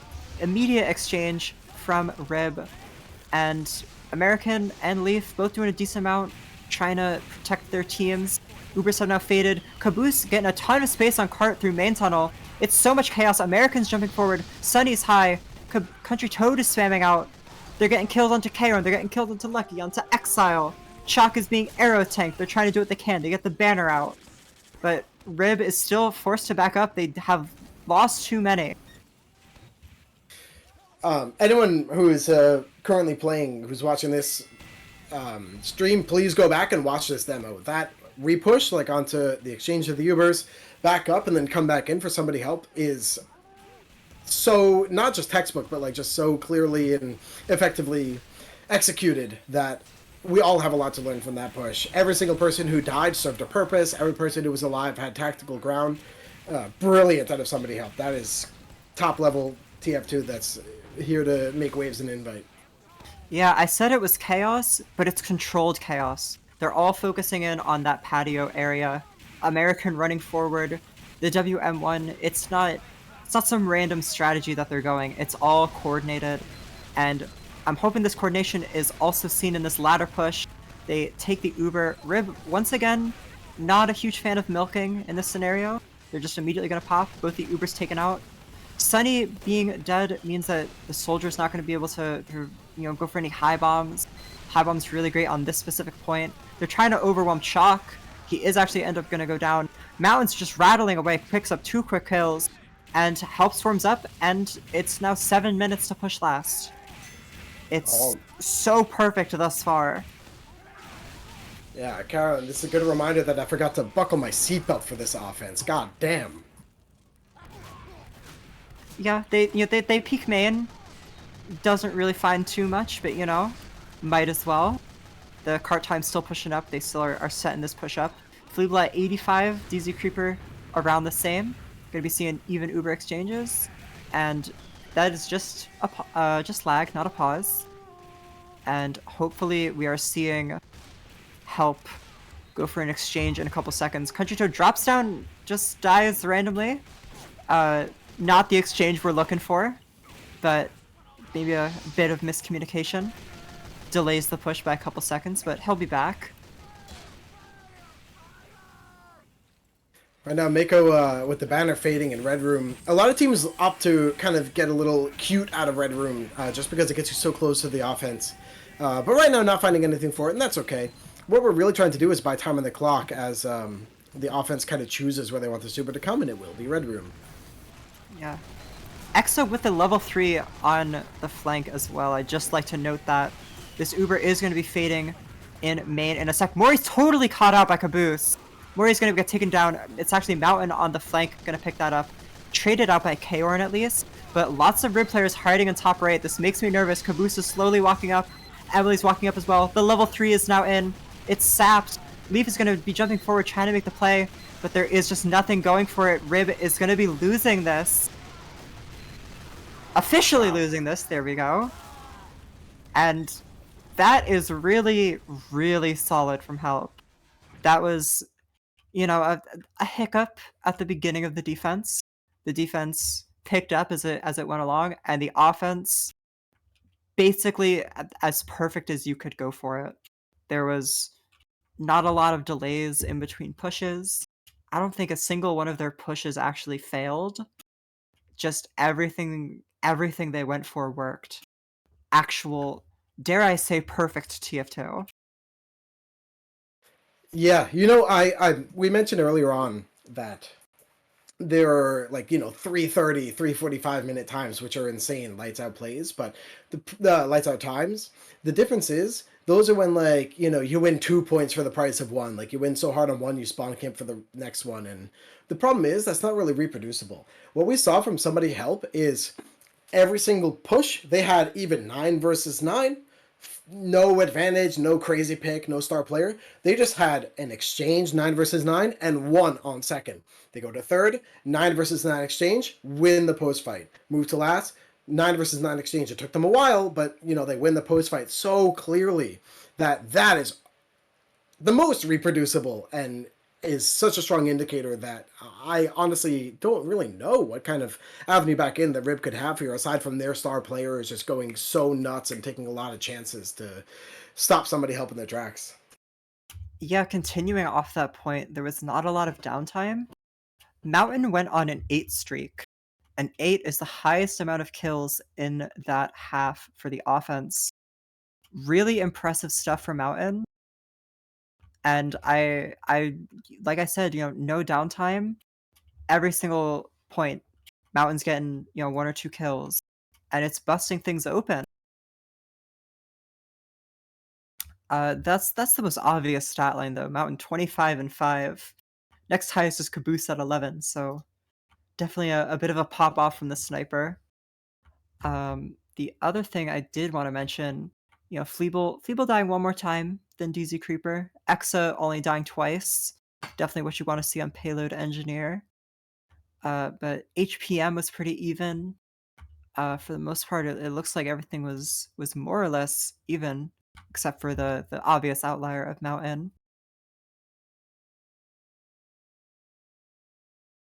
I think now that Rib is going to be on defense first, I'm wondering what they're going to do to change their defense. The pressure is now on Rib. I mentioned earlier how the pressure was on Help because they were facing elimination. Now Rib is facing going to a third map, which they obviously don't want to do.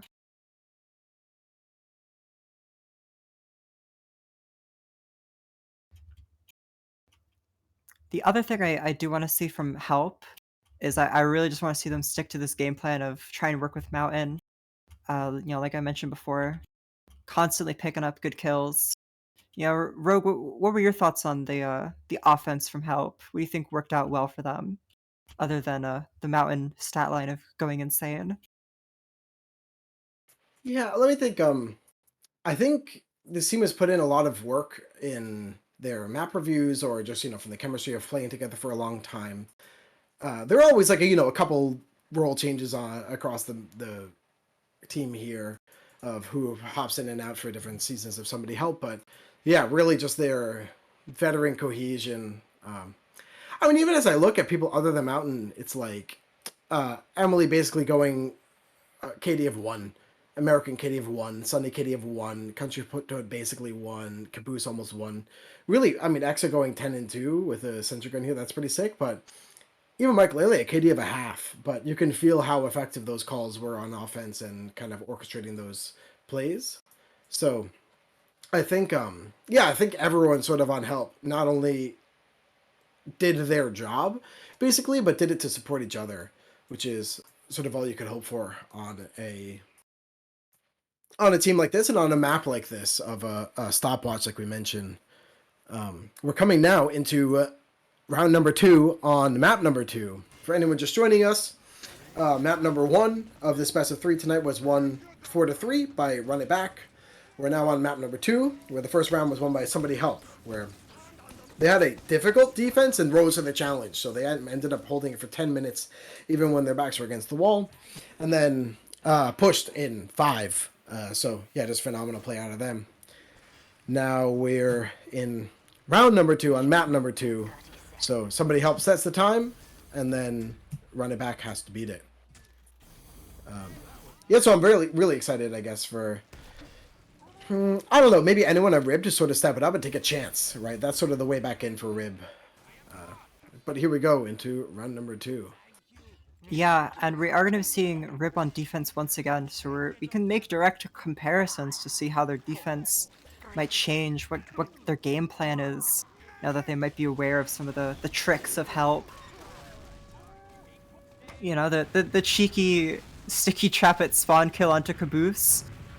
Perhaps the early indicator of a new game plan of just get a bunch of kills. I like it a lot. Well, Mike Laley decloaks on the gun. That's enough to get the gun pulled and then also just get obliterated into smithereens for it. Yeah, still nothing super crazy. Karen is peeking chicken wire at least. And the fight onto the flank, not very successful for Rib. Wow, everyone on Somebody Help has like less than half HP on the flank here, but they just keep winning it. There's a great quote from one of my friend K9 where it's like, you do just as much damage at full health as you do 1 health. So as long as you keep that presence up and keep that pressure up. Yeah, look at this from Somebody Help. They, no question about getting the cart forward. 8 players. You got to watch out for there's a sticky trap you could put under the first point, actually, that kind of can't be seen through the texture. But other than that, the Uber's coming up on hill soon.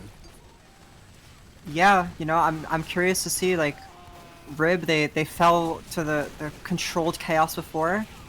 First pick onto Country Toad delays the push from Help. So I guess we, you know, once again, more downtime. Mori gets taken out. This is the time where you want to take this exchange. As soon as Country Toad gets there, and we are going to see it. It's a scout demo. We see the exchange. It's solely taken onto Leaf. It's a pyro solo. We love to see that. And Sunny now jumping in. The gun is wrangled. Sunny's getting a lot of damage. He is going to get taken out. The banner comes out from Mako. But it's lots of chaos. Caboose getting a lot of good cart time. A lot of presence in main. Shock is going to take him out. Country Toad taken down very low. Actually gets killed by Exile. And Mountain is also going to get taken out.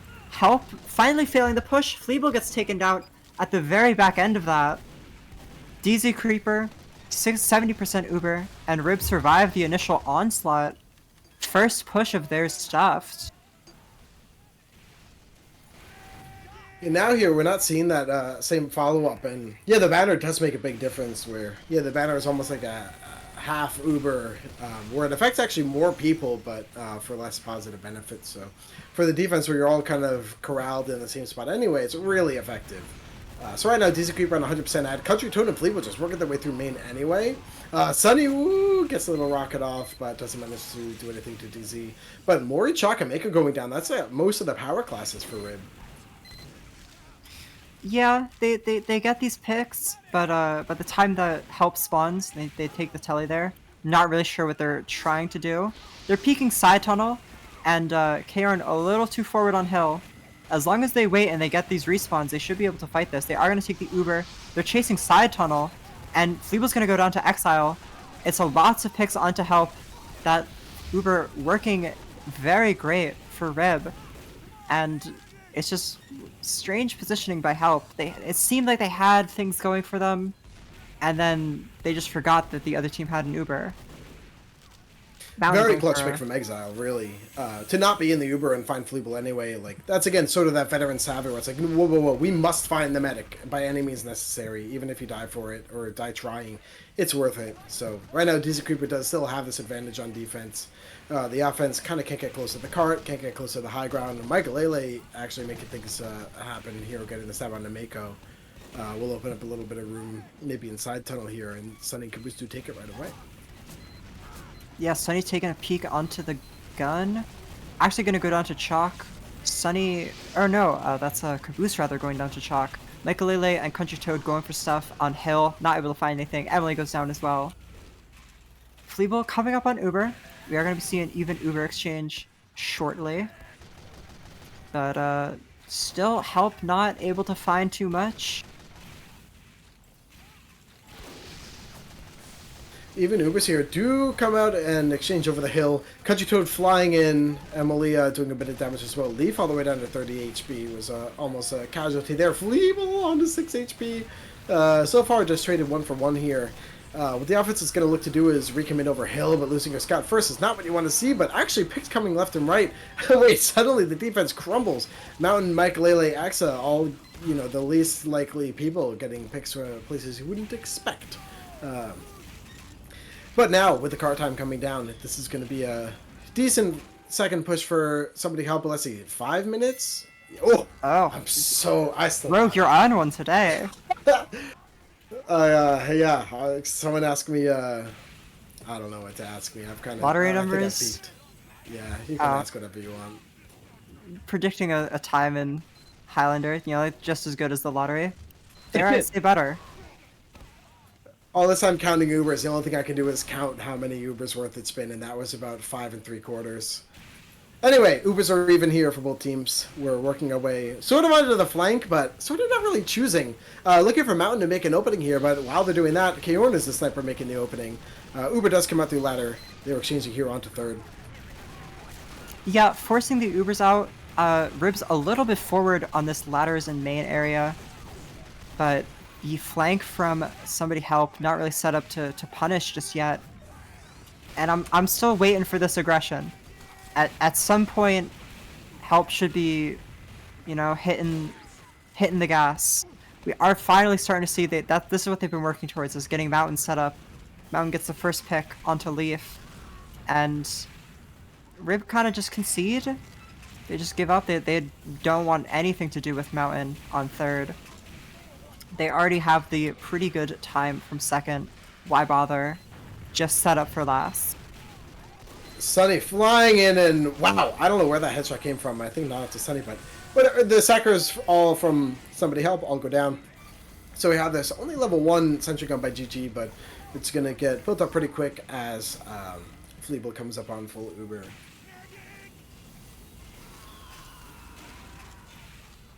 Yeah, curious to see where they want to take this. Fleeble is kind of just sitting in the default spot at the moment. Lots of different areas. Looks like Country Toad is trying to favor Big Door. Mountain peeking Big Door as well.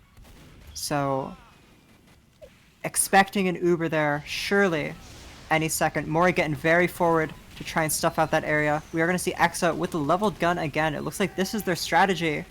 Get the leveled sentry gun in Big Door and all of the chaos of the Uber. Uber's starting to walk up onto the flank. Mako spots, but Mori actually is going to get stabbed. Not looking great for Rib. They have a better Uber. They just milk a little bit, but the gun is also going to go down.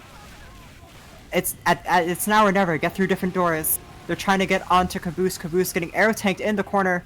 American is jumping way so deep. He actually takes out DZ Creeper. The banner's going to come out from Mako. It's all these different players from Rib. They're trying to find pyramids, but there's no more clay. The sentry gun, the level 2 from Exa, is picking up all these different kills. It's just Chalk in the top right. It's Fleeble solo capping, actually. Mori... The hero play. Wow. Yeah, that was kind of... Mike Lele had no business finding that pick on Mori to start that push. And then, wow, did American finish it. Really, it was one of those kind of pushes where if 1 or 2 picks go the other way, then both teams are going to be able to hold or push based on where they fall. So for American to dive in, grab those picks, and also for Michael Lede to find Mori sort of out of nowhere, Yeah, that's basically who we have to thank for an effective last push. But 757 is well, a great 100 Gex song, but I don't think it's that great of a push time here on offense. What do you think? Um, it's not the best, but I really don't think it's that bad. Definitely manageable for both teams. Like the last half, a 10-minute offense, it's not what you want to see. But an 8-minute one, eh, it's it's a toss up. It could be worse. It could be better.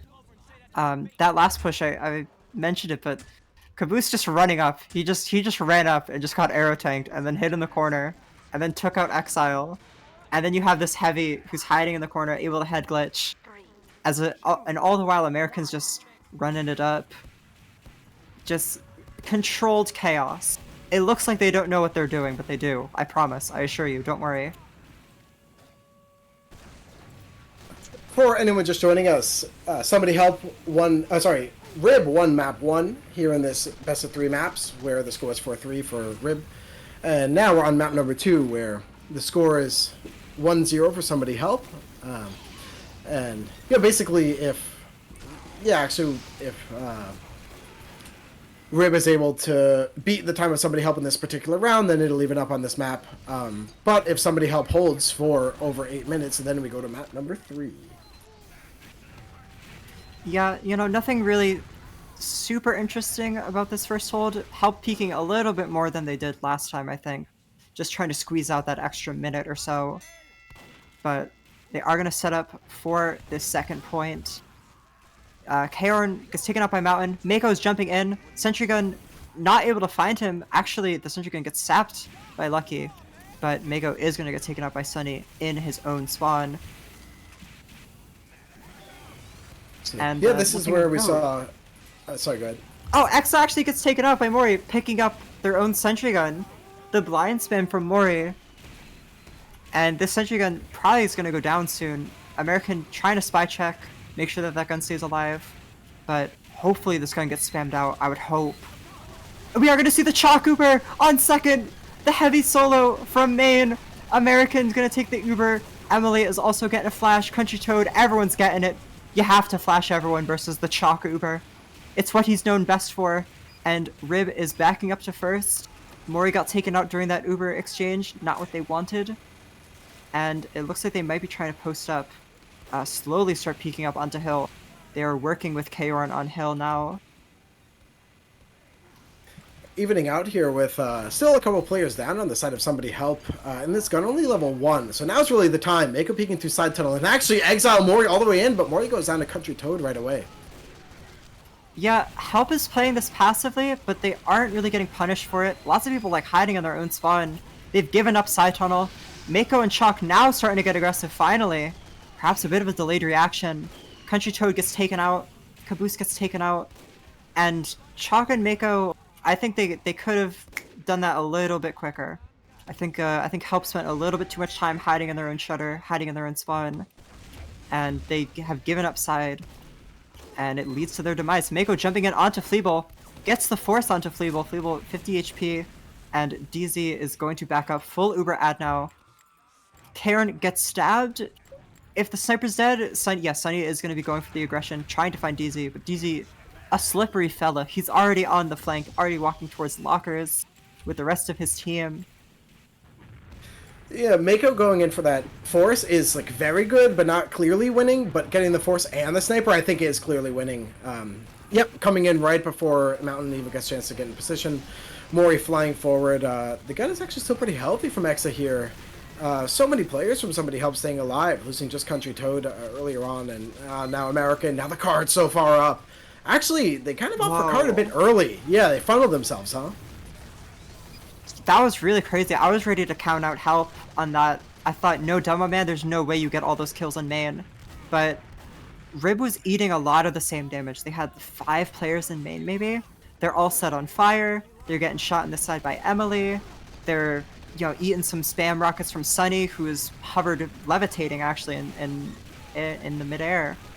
And it's scrappy, but they're somehow managing to make it work. DZ Creeper 60%. Fleeble has Uber now. Caboose is getting air tank. They are going to have to force to keep Caboose alive. They really wanted to keep Caboose on cart. Their hope is that the cart goes down the ramp in the next 10 seconds. If no one touches it, that's why they needed Caboose alive.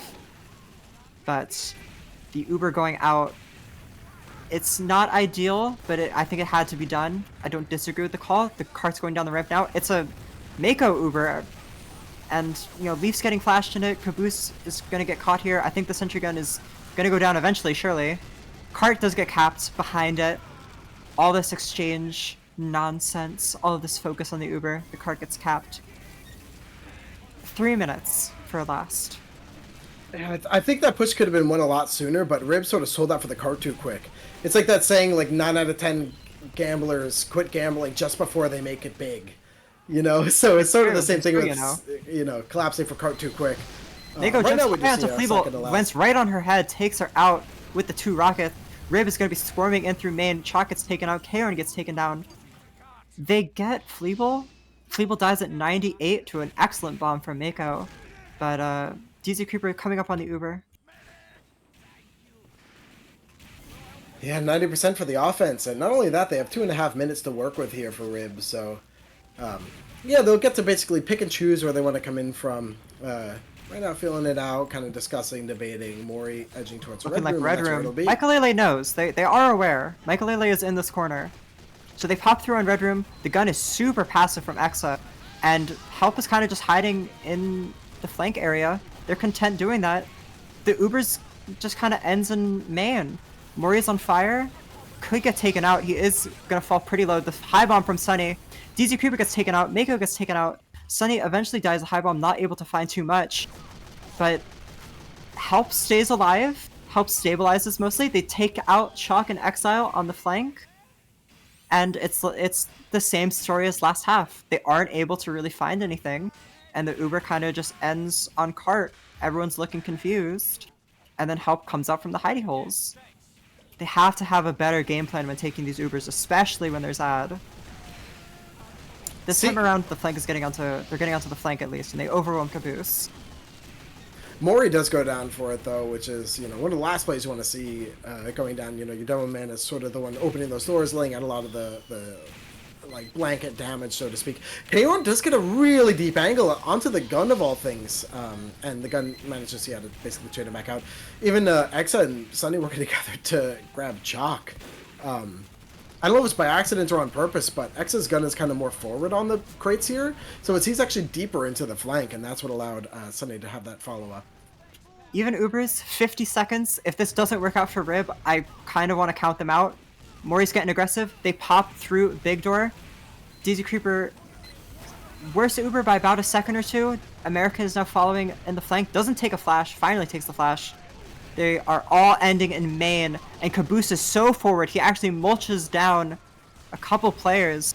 They're eating so much damage in main. American's now jumping in, that signature playstyle. He's jumping in, he's going deep, and they have to commit. There's 20 seconds now.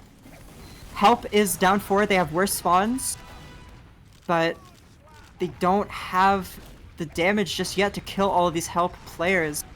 Now that reinforcements are here, Rib is finally starting to go. There's 10 seconds. Caboose is just running to try and touch it.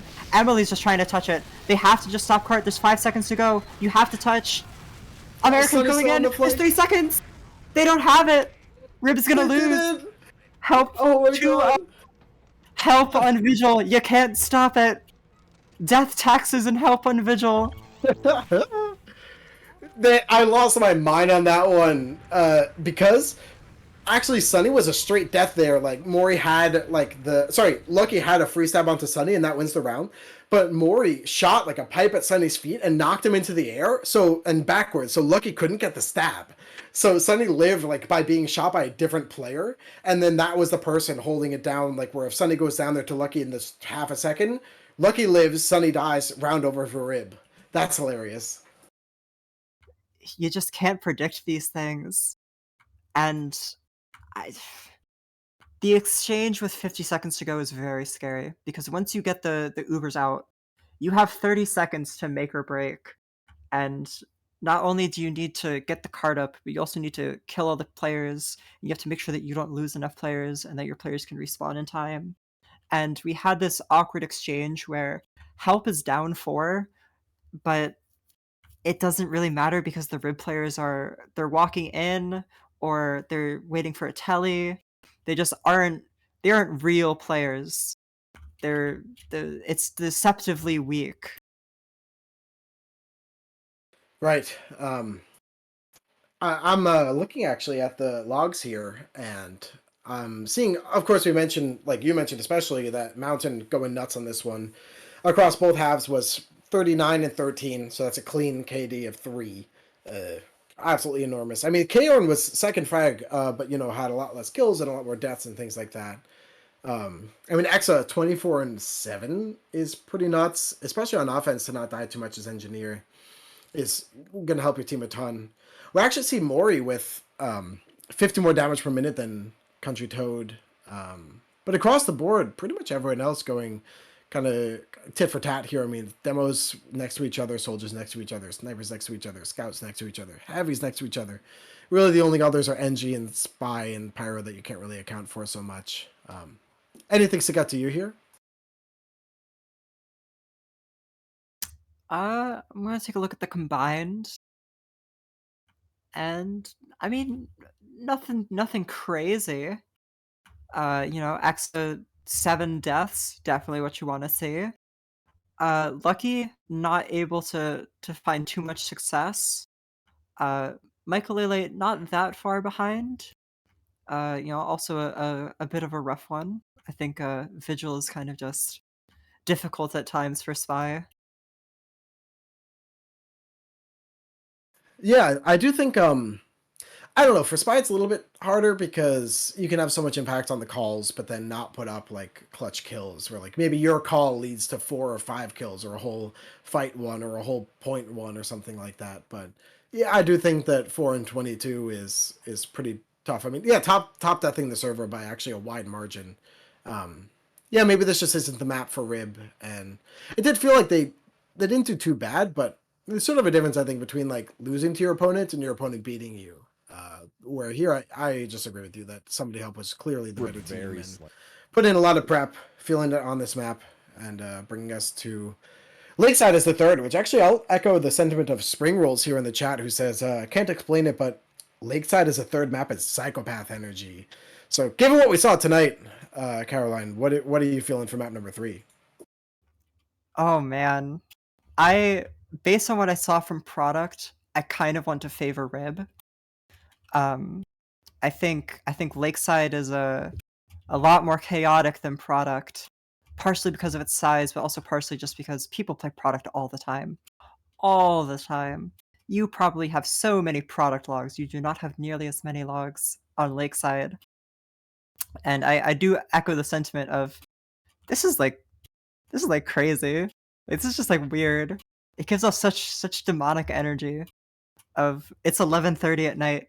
Let's play some Lakeside to determine who places and who goes home empty-handed. Right, it's shocking in that way. And for everyone else, like to sort of explain why, there's basically, a lot of these King of the Hill maps have been played a lot before. I mean, Asheville, which is in the season, has been played forever, and RGL Products has been played basically forever. But Lakeside was out of the rotation for a while, and a lot of teams kind of wrote it off as not being a good map. So for it to come back, number one, it's like, oh, that's like a niche pick that some teams that are just like coughed teams will pick against people who are underprepared. But for both teams to be okay enough with it to not ban it, but not good enough at it to pick it is alarming, concerning, confusing. Yeah, it's just quite a surprise and quite a treat. What a delight to be alive here on this Monday evening. Yeah, and it all comes down to this. Map 1, a nail biter for sure. Map 2, an exciting ending, but still I'd say a pretty solid victory for Help. So map number 3, for all the marbles, Run It Back versus Somebody Help. Man. I mean, I'm sorry. Actually, let me ask you first. What are you thinking for your predictions here? um, so I said before, I think I perhaps favor Rib a little bit more. Um, I would call myself the #1 somebody help fan, or maybe like #2 or 3. They actually got some shooters in RGL chat. I don't know if you've seen that, so I might not even be the #1, but I'm always gonna root for my friends. So I'll go help 4-0. I can't even like take that seriously. I'll go help 4-0. Let's go. This is how they can still win. This is how they can still make playoffs. This is how they can still place. Yeah, for anyone just joining us, it's 1-1 in maps, so we're at the tiebreaker of this best of 3. Whoever wins this one wins the match, and this is round 1 of the lower bracket here in Invite Playoffs, so whoever loses this is team number 4 in North America, and whoever wins goes on to continue sort of their lower bracket run against, I do believe it is Witness Gaming, who they'll be playing against. But yeah, to echo my... Yeah, I'll listen, I'm Mr. Serious out here. And people look at me on the street, they're like, wow, this guy's very serious. What a serious match prediction. I say that all the time you about might you, have. Rogue. Thank you. And I appreciate that, and you're quite right.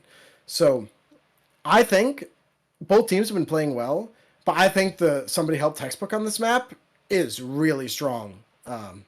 I mentioned I played against Somebody Help on this map, and they rocked us. Like, it was no contest pretty much. And I think Ribbit's been playing well. It's one of those things, but, you know, I think Somebody Help got more beaten by the map and, like, by themselves on map number 1, rather than Rib going above and beyond, right? Like, Somebody Help just played too passive, played too slow.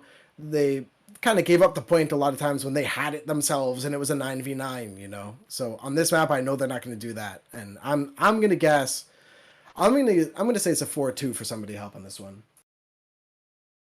I, for one, am looking forward to the masterclass Country Toad is about to put on demo. That's my bold prediction. I think this is Country Toad's this is like a game making performance. This like they talk about like I don't really know sports metaphors, like the Wilt Chamberlain 100-point game. This is his moment. This is like, who was the player that got sick? Was it MJ? I know nothing about sports. I'm a very much disappointment to my We father. play gamers. we're gamers, bro. We don't know anything. You get the gist, though. This is like the defining era. This is the era of Country Toad, and I'm here for it. Well, I don't know. I'm looking at Mako, I think, who was lights out on map number 1. Like, was going crazy, like, you know, bombing behind and managing those, like, that kind of spam. Was getting the timing with the team and the Ubers and the sacks, was being sort of a defining factor of the mid fights. So if Mako is able to like wake up into this map too, then we really have a game on our hands. Yeah, I'm also curious. I'm curious how the mid fights will go. You know, the mid fights for Rib on product were great, but this one definitely plays a bit more differently. Plays a lot more revolving around Bathhouse. We're entering the 3rd map. It's a nail biter for sure. I'm hoping for a good TF2. Hoping that everyone has fun. Early exchange from the demo man, Country Toad eating a sticky, and lots of people starting to enter Bathhouse for help. Rib is a little bit slower. They're going to swarm down Sunny, though. Sunny gets taken down. Caboose follows shortly after. Mori, however, on point, gets taken out by Emily. Mountain and Micah are also going to double up. American takes out Gigi. The aggression from Gigi, you know, I respect it, low-key. But is going to get taken out by American. And Chalk going to fall shortly after. DZ Creeper escapes with Leaf. DZ Creeper 80%, 60 HP. Gets pistoled down by Michael, but he is going to live. And they're immediately meeting them on Ruins. Lucky knows it, so Rib is aware. And he is going to actually take down Country Toad as well. Mori actually falls to Country Toad as well, so it's a 1-to-1. And Lucky and Exile also going to fall. So, kind of a weird exchange. And GG is on his pack for some reason. Gets taken out. And Rib starting to swarm this far right area. And we are going to see Help appropriately react. They fall back from Ruins. They re-enter Bathhouse. Wow, actually Somebody Help going really far back. You know, teams normally opt to fight like from Bath sort of and peek out to the point, but Somebody Help goes all the way back to their own ramp basically to these stairs that are next to the point. Mountain Ooh, grabbing Mori Mori. is a sick snipe that kind of defines this fight, I think. But there was a lot of cap time for Rib. Yeah, you know, hopefully we are going to see Emily and Country Toad slowly start making their way up to the left side. They have lots of health here with Chalk here, but the flank actually is going to start peeking out. Exa taken out, nearly takes out Chalk, but Chalk's using Arrow Tank, and Caboose is actually also going to fall because of it. So now what you want to see, it's now Sunny just in his lonesome, in a duel with Exile, going to jump away. And they are actually going to cap it out. And Fleeble just dies to chip damage from Chalk, bro. That's crazy. That's insane. Yeah, this right now somebody help kind of fighting from the low ground. They do manage to keep sort of some positioning basically on the ruins and mountain on the bats here. So there's a little bit of pressure coming out still, and Chalk and Mako on a very long respawn. Yeah, so Micah right now, doubles up with the stabs. And they're looking to dry fight. DZ Creeper has Uber, but they have no one in Bathhouse. They take the Uber, Karen actually gets sniped out. Mori going really deep. There's stickies on you, bro! Oh my god, bro! Bro, no. They just stand on the stickies. They just weren't looking down, they were not aware. Fleet was gonna go down. DZ Creeper, he is gonna have this ad, but he is losing players, they are gonna be forced to back up. So they get the cap. They are delaying to not delay Sunny's spawn. But DZ Creeper 50% ad. And the team looks like they're immediately starting to walk to this bottom right. Kaorn is there with GG. And the rest of Rib, the Rib combo walking through main. Kaorn gets taken down. Rib walking through main. They still don't have Uber though.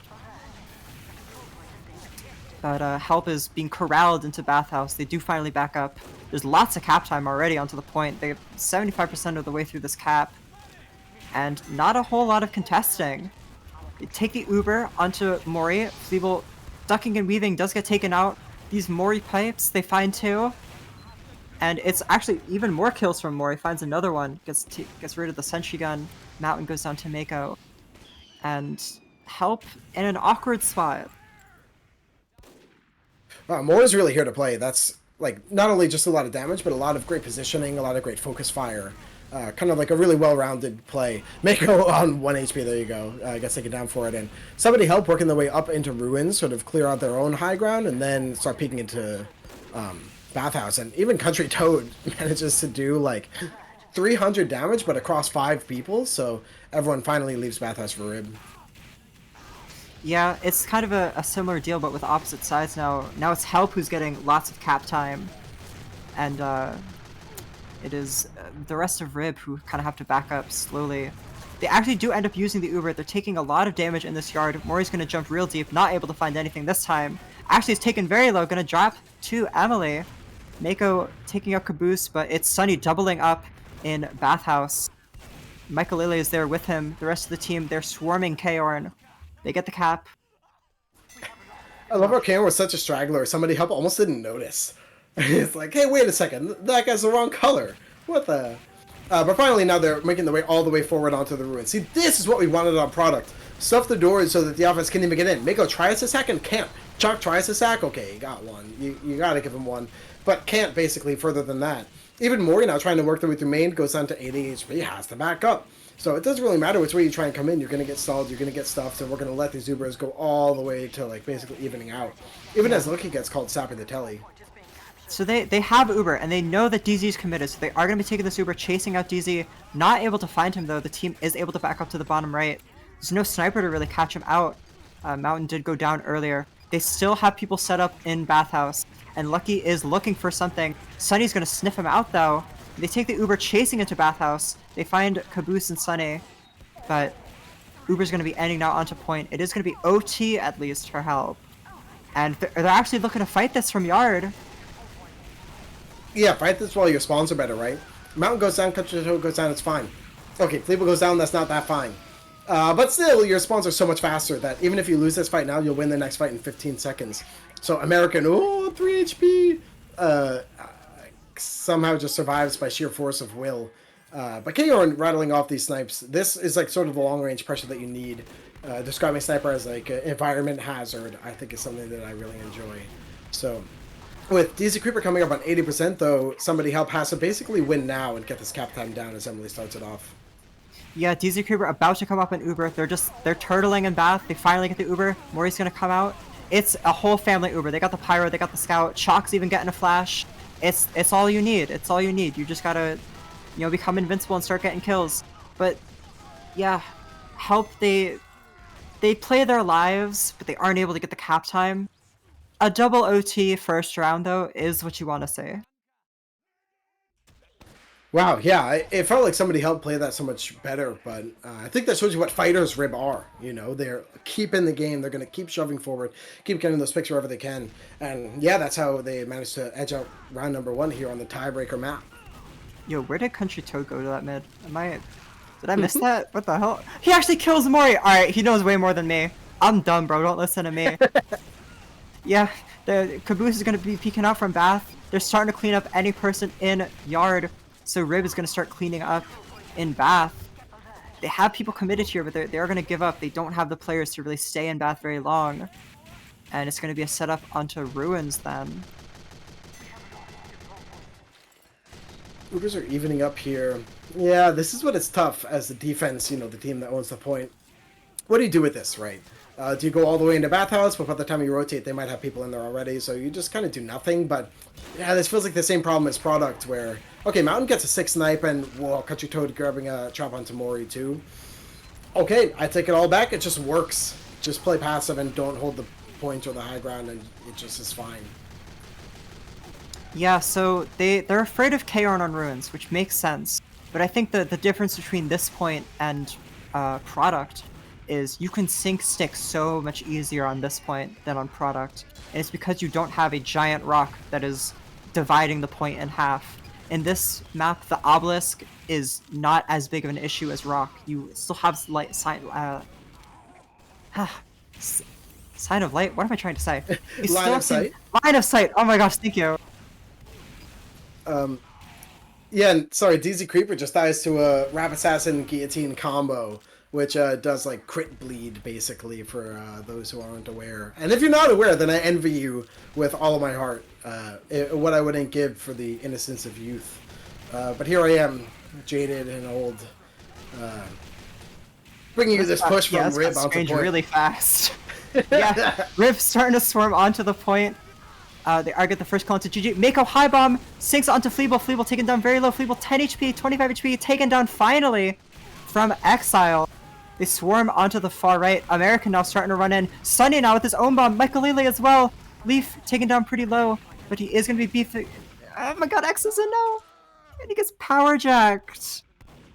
Oh my goodness. It's so, by the skin of their teeth, Rib keep DZ alive. They keep the full ad.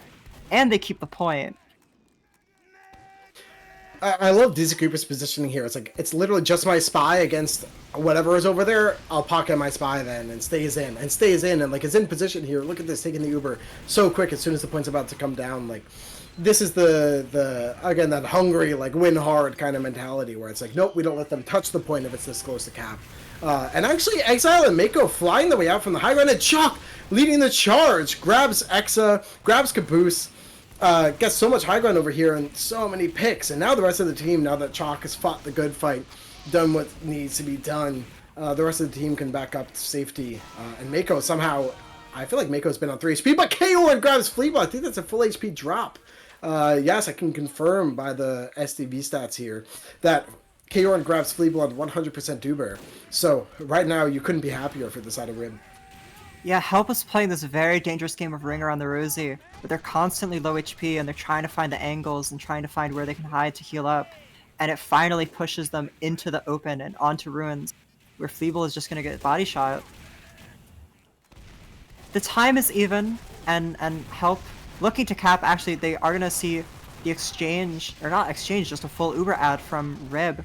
They're finding a couple kills. They find kills onto Mountain, they find kills onto Country Toad. Fleeble stays alive, definitely what you want to see, and they do find Caboose as well, so Help is actually backing up. They were entertaining the idea of staying in Yard, but they are going to have to back up.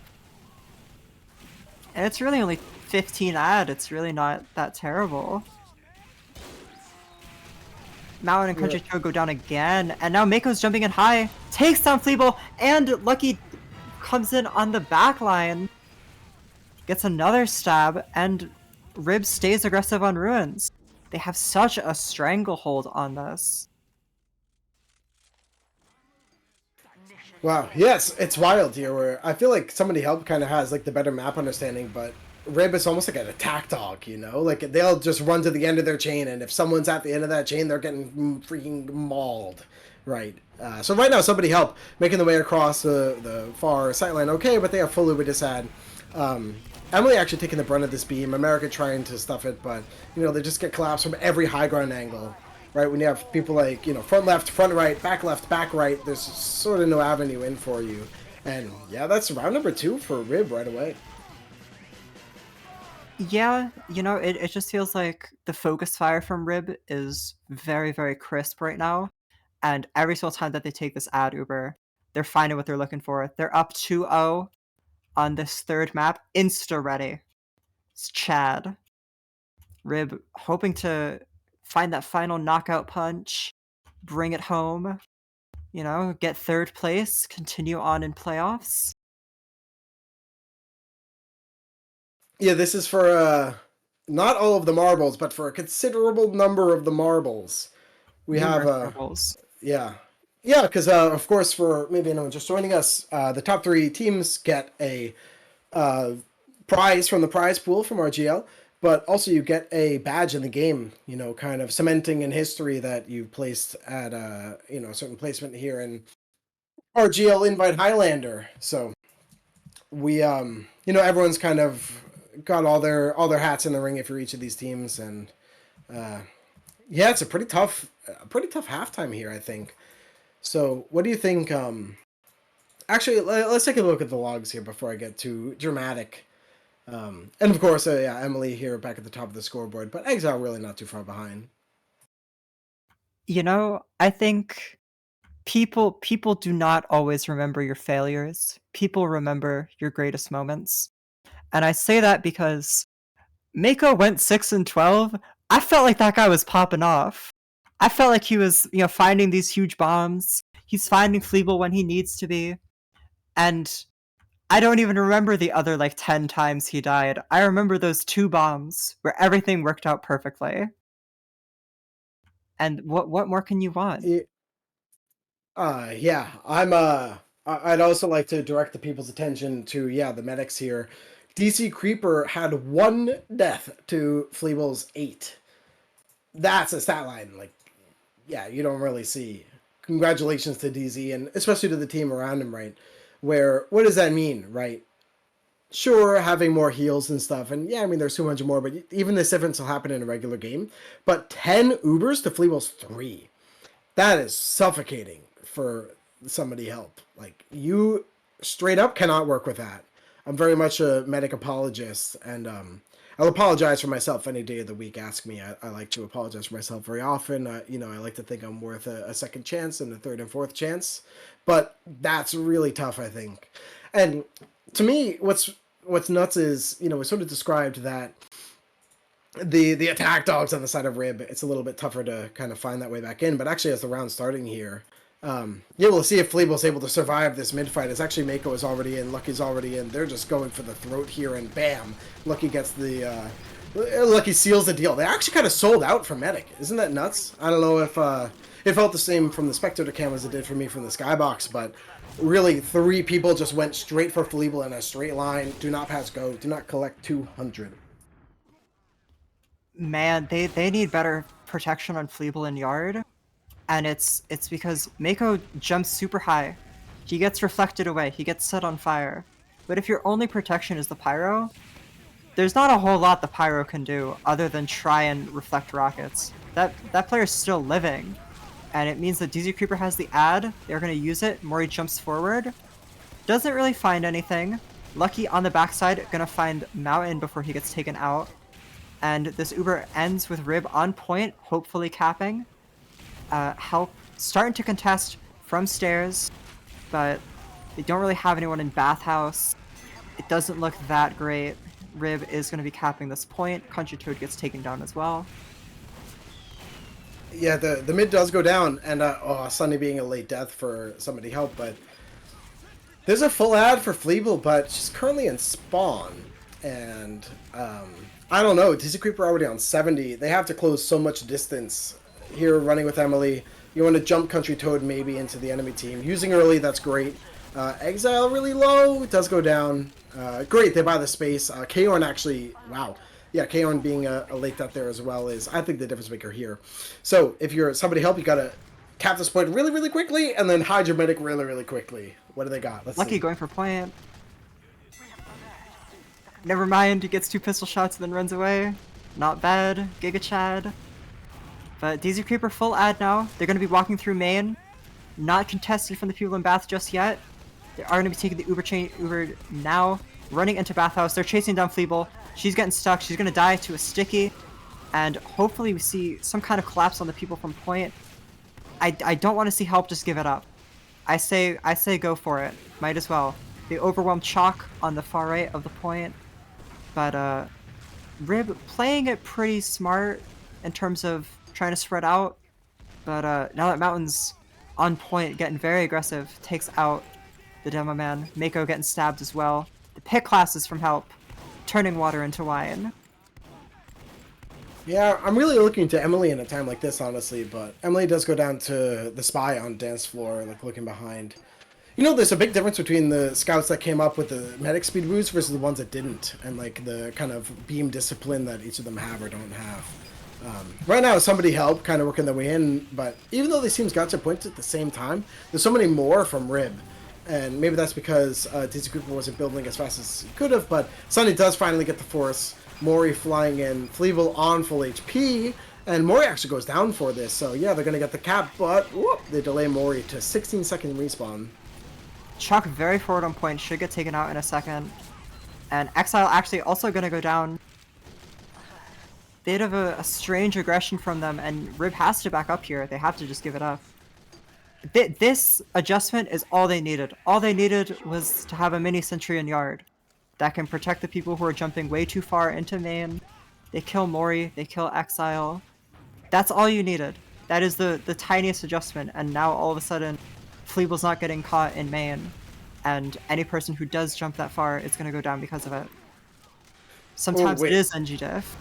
I see Chalk leading a charge, and actually, again, going down sort of to 10 HP, taking so much damage leading the way, but the Uber does get forced out. Hey, now, oh, they're bleeding so many. Dizzy Creeper goes down. It was so close, but Caboose manages to get him as a heavy, and Emily just cleaning up afterwards on a quick 3K. Yeah, sort of did everything right, but somebody help, had that anger, that fire in them. They're not ready to lose just yet. Country Toad with 2 perfect, like, long-range pipes onto Kaorn. And it's the peak from Bath as well from Caboose. They find all the players who are trying to retreat in ruins. And now we're at a situation, Fleeble at disad. 30 seconds to go, they're getting into the bottom right. Kaorn is on bats. And Caboose is in their main. He's causing chaos. Oh my god, wait, there's no way. And Caboose on the flank of a lifetime. This is, what was that career-defining moment? This is where champions are made. Caboose on dance floor. We're getting chip by the mini. You gotta think better of it. No, they don't know. They don't know. They're going to see the American Uber coming out. They're chasing out DZ. DZ goes down. Mako is jumping into his own main to chase after the heavy. He's drawing eyes. He's bringing so many people back. Mako and Exile are so hurt. They have to retreat back to spawn. They have time on the point, but American's getting this teleporter. There's no one really here to touch it. It's pure desperation from Rib. I don't think that they have the time. Mako's jumping high, but is going to go down on point. And help answers back 2-1. They got the first one. Mounty really warming up into this as well. I think finished on a 5-kill streak. Yeah, you would love to have your sniper kind of warm into the match at the end rather than the beginning, right? So yeah, really exciting from them. And like you mentioned, this is exactly the kind of adjustment that you're looking for from the side of somebody help. Yeah, Mako makes a mistake on the bomb, you know, it happens to the best of us, goes attempt to number 2, flying in, taken out, completely reflected, and actually goes down to Emily at the end. Emily also picks up another one onto Chalk. It's going to be a mid-fight victory for help. And DZ Creeper, potentially caught here, actually does able to run out just in time, get some scout speed onto Exile before Exile dies. And DZ Creeper will escape with his life, even Ubers. and Help starting to get onto ruins once again. This is where they've looked so comfortable. Rib, on the other hand, they are going to be going into main. Early pop, they have to pop to get through the stickies. Mori's kind of caught out. He does end up getting another flash, and now the Uber comes out from Help, but they don't really know where they want to go with this. So they just kill Lucky. Yeah, nice try, kid. Get better. Yeah, right now, actually, this is a great post-commit sort of from the players of Run It Back because they're spreading across all the different types of high ground. Michael Lele is actually kind of covering a lot of ground here, and Kaorn being an early death here to Michael Lele himself will, I guess, sort of cement the somebody help hold here. Now, I love this too. The gun spy on Lakeside is really, really good because there's so much ground to cover and so many types of high ground. But anyway, the Ubers are kind of coming up again really quickly. So great effort from Run It Back to buy that space, and then now they're sort of in a way better position to take the next Uber. So listen, if you can't win this fight, win the next one. True, I've been on that wave. We're getting even Ubers. Rib is starting to come up on point. Taking a decent amount of damage from Country Toad and American. Country Toad falls very, very low during this exchange, though. And looking like Rib is starting to have the better positioning. Country Toad taken down very low. Fleeble gets stabbed by Lucky. And the aggression from Bath, I feel like that paid dividends. It was drawing eyes. Rib seems like they have the advantage. Exile gets taken out by Mountain, though. And Rib, it felt like they had so much, and then they just stayed on point for a little bit too long. They should have backed up just a little bit, and like Mountain's starting to rattle off shots. It's just, they had things going for them, and then they did not. Excellent analysis from me. Yeah, I mean, I agree with you because for somebody help to like, I don't know, be in such a middling fight to be like, screw it, let's go to bathhouse and see how that goes for us. Let's try and relax a little bit in the sauna.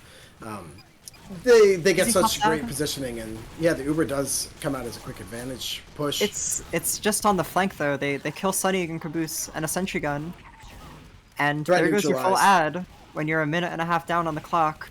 Fleeble's just taking spam at 88%. She is just going to go down. Help biting off more than they can chew, trying to reaggress. And they did not have the protection players just there. They did not have them just yet. Yeah, I think it's tough to see, not the lack of adjustment, because they are adjusting, but oh wait, actually, as I say this, Rib is doing a forward hold to their own. Look at Mako charging forward into this, into the tunnel. Exile as well. They do so much damage to Caboose and manage to grab the pick. They're holding this high ground. They have Kaorn set on the really long high ground. American flying in, but has too much ground to cover. Even Kaorn getting Emily, who has been again, a superstar for help so far. There's no way in. TZ Cooper actually rotating to meet the offense, which I think this is a great way to play. It's way better to take the fight away from the point and make the opponents sort of win a fight in a random part of the map and then have to commute to the point, right? Yeah, this positioning by DZ also corrals them into ruins. They know where all the players are. Kaorn is set up in Bath, just staring into ruins as well. And they're starting to collapse on all the players, but DZ actually goes down to American, staying on ruins for maybe a little bit too long. And now they are slowly but surely trying to clean up these players on ruins. Emily takes out Leaf. Mako jumping in behind, jumping onto Fleeble. Fleeble taken down very low. Great surf by Fleeble. Gets to the pack, and Mako's going to go down because of it. Emily gets the toy kill into Exile. Scout and Scout violence. Fleeble trying to get pistoled down by Lucky. And Chalk is the final River, going to be taken down as well. Fleeble on 100% ad here. The clock is even here, so it feels kind of closer than it is. I strongly dislike that Help is just sitting on the low ground again. But Mori just walks into them on the low ground and dies for it anyway. So if it ain't broke, don't fix it. Mako going for the big bomb in and does a lot of damage, but the Uber does finally get forced out by Fleeble across the point. Yeah, and Leaf stuffs the initial jump from Country Toad, so they aren't able to chase onto DZ. But DZ dies in the back to Micah anyway. It doesn't even matter. They still end up finding the medic, even though Leaf's heroics. By the way, anyone at home, now the win is run into every door. Run forward as fast as you can. Don't let them have any chance. Like, just die in their tunnel rather than live behind the point. Somebody help opts to allow them towards the point. which is actually Sunny is here distracting 4 players for 4 seconds each. That's like round-winning plays. But look at this. Now it's ×2, ×3 on the point. Everyone else is on the low ground. They have great damage. I feel like this is winnable. I feel like they can clutch up. Yeah, I mean, I wish like also like a beam attacking Emily here is a win, but Emily was just sort of early death. Caboose from Bath gets 1 kill onto Mori. Lucky goes down as well to Mountain. This is still winnable, I feel. They have 95 no on DZ Creeper. 100% from Fleeble as well. It's even Ubers. Help is now on point. They pop the Uber. Get rid of the Ubers while they have no Mori. That's not a bad decision. Ubers are going to fade onto point. Mori is on Obelisk. Chalk is very low as well. DZ's not really able to help his team. And Help's going to win 2-0. What a match so far. So the score is 2-2 here on the tiebreaker map. We were here in, so to speak, overtime. And somebody help has run it back so far themselves. Where, yeah, the score is 2-2. First, Rib got 2 rounds, and then Help got 2 rounds. So first to 4 wins this entire match. The loser is 4th place here in RGL Invite. And the winner goes on to face Witness Gaming in the next lower bracket match.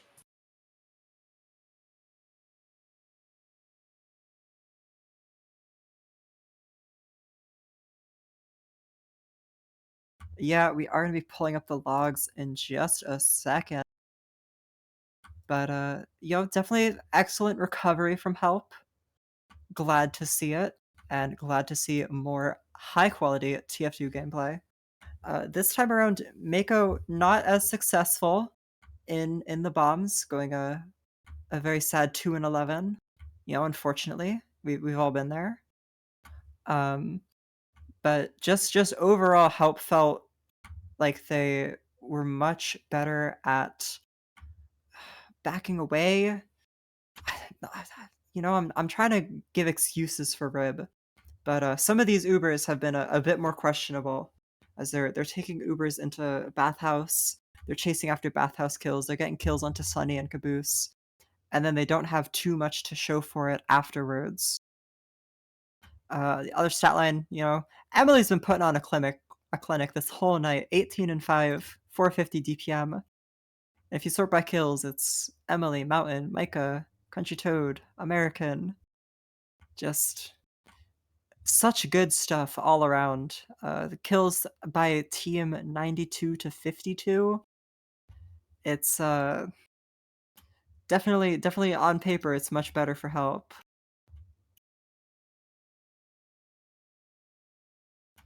Yeah, DZ Creeper and Fleeble, 5 deaths versus 4, pretty even all around. DZ actually a decent HPM def of 1370 versus 1270. But the deaths, especially if you sort by deaths, it's not looking great for Rib. Is there anything you notice, Rogue? Thanks for asking. Yeah, I hope you touched on it as well. I had a bladder related intermission. Does not have to say all that. Now that I'm back, yeah, the kills I think are sort of like not just as in favor of Help as when the match was even, but like overwhelmingly in favor of Help. I mean, Fleeble had 4 deaths this time to DZ Creeper's 5. Yeah, I mean, the kills I think are pretty tough to say because it was that strong of a win, I guess you could say. But I don't know. It feels like the team just sort of woke up, if that makes sense. Sometimes you can see like, hey, we're just losing our med. We're not really holding anything. So more often than not, somebody Help was like, hey, if we're going to, let's work to keep our medic alive and let's fight to win this fight now rather than in 20 seconds, right? So I don't know. It just felt like the team was more awake than earlier. Yeah, definitely firing on all cylinders. 16-3 from Mountain. God damn. I would certainly hope you would win 2-0 if your sniper's going 16-3. Especially on Lakeside of all maps, which is so open and so flat that sniper's just so oppressive. So this is where like Yeah, I mean, this is what we're all here for. This is why, yeah, we love Highlander, and thanks everyone for joining us, and especially thank you to the people who support us through the new subscription that Fireside has here. It's sort of like a yeah, it's just like Patreon now. It's fourth wall that just has a lot better margins than Patreon, but we have monthly memberships with perks like channel VIP, unreleased videos, a ton of other content.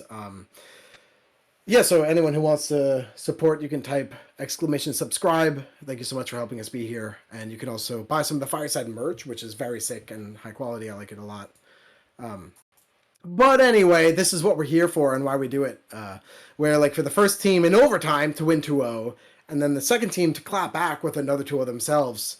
It's really anyone's game. And as we go live here, Caroline, I'm very excited to see who's got what it takes to take home the win. It's the final half. It's 2-2 of map 3. Everything has come down to this. We're almost 3 hours into this match. Rogue, thank you for casting with me. It's been an honor and a pleasure. And one of the final mid fights here are getting a little aggressive in Bathhouse from Rib. And Help is content conceding it, it looks. They have Mountain set up on Ruins to try and shoot into there, but not able to find too much. Still pretty even kills all around. Mountain eventually goes down to KR, not before taking Mako out. But Help able to win the fight onto point, able to win the spam war. But get the cap out finally at least, but not a whole lot you can do. It's a bit of an awkward situation all around. Both teams have Uber, both teams behind point. This really going back and forth, and the Uber just come out a bit earlier from Dizzy Creeper. They're exchanging now on point, and Mori going down, Kachito going down. It's pretty middling for both teams, and well, Exile just blasts and Caboose with so much damage, but goes down for it. DZ's left all on his lonesome at Ruins. He has a mini sentry and a sniper, and actually ends up to fend off Sunny. So DZ Creeper does keep his life. He was looking pretty precarious for a second. Rib busting out of Bath, but American's going to be running straight forward in. Takes a surf damage, flies in, does not take down Mori though. Lots of kills for both teams, just all over the map. And Rib's still not able to cap this.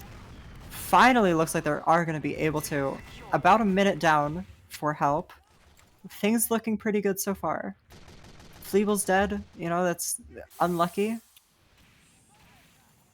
Yeah, early in that fight, I'm like, Fleeble's death doesn't matter that much if they win quickly, and then they don't win quickly, and, as more time goes on, the more the meta can heal everyone, so Dizzy Creeper ended up winning that out, but what a quick recommit on this far, far sightline, and even Fleeble grabbing, like, that full buff 185 onto Mountain, but Dizzy Creeper claps right back and takes Exile Link, gets Country Tone right away, Mako onto dance floor.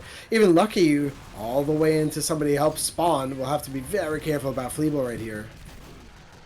Yeah, they just need Fleeble to not die, and this is not that bad. She was kind of scaring me earlier by staring in and like trying to arrow Mako, but is able to live. 50% Uber ad now for Help. They have lots of kills. They have Mori, they have Chalk. Kaorn is a respawner, so he isn't there yet. They're starting to get onto point now. This is the right play to do, and Rib has no business staying in. Unless Kaorn gets a kill maybe, but Help, able to get a quick cap. They still have ad. I don't think that they're going to be using it anytime soon. It doesn't look like Michael Lele is in position. DZ Creeper and Mori now walking out their main, getting onto the left side, very aggressive for only 80%. They're kind of scaring me, and we are going to see the Uber coming out from Help. They're chasing out Mori first. That's the first target. And Sunny jumping onto dance floor, Leaf's looking at him, Kaorn is looking at him. Great damage onto DZ. DZ taken down very low. He is going to get the Uber. He is going to force. They're starting to chase across point. American, one air blast is all they need to deny. Country Toe gets taken down. Sunny gets taken down. Kaorn is traded though. So is Lucky. Even players. Mako gets taken down. Caboose goes down. They're dropping like flies. Every single person. Help still has the point. We are going to see Scout Pyro versus Pyro Demo on point. Help stabilizes. That's the headline to take away. Brilliant, and ooh, nice shot from Mountain onto Kaorn. That's going to open up a lot of sightlines. But I'll give away one of my trademarks is wait for the point to be half capped when we're holding it, and sack for the point when we have it when they're half capped on us, because either we win it and keep holding, or we lose, but our spawns are better after they cap and they delay a bunch of people. So yeah, somebody helped did that phenomenally, where when they had the point, they were able to just re-aggress after a certain point, and oh, now I can really wax the Oracle, huh? They were able to hold the point for so long that they're like, all right, let's charge into them. Either it works or it fails successfully, right? So yeah, I think we're seeing here now that these Ubers are coming out, we're going to have this exchange with somebody help owning the point, which is everything you could want and more in King of the Hill Highlander. You know, because it's 8 seconds for an Uber itself, plus the amount of time for the cleanup. So anyway, I'm done. Thanks for listening. That was excellent, Rogue. I'm very happy. So they paused with like 35, 40 seconds left on the round, for help at least. Is this attack pause? Right, so for everyone listening from home and watching from home and experiencing from home, the SCV is 90 seconds behind real time. So wherever this pause came in, it's 90 seconds in the future from whatever we're experiencing here. For us too at the commentary booth. So I don't know.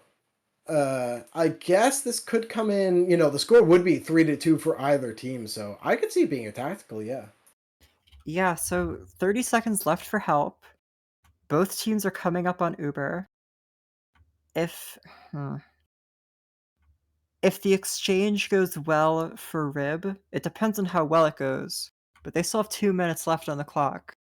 So help does have time to stabilize. They have time to run a sack. They have time to plan things out. If this exchange does not go good for Rib, that has to be the nail in the coffin. There's only 30 seconds left. There's nothing that they can really do.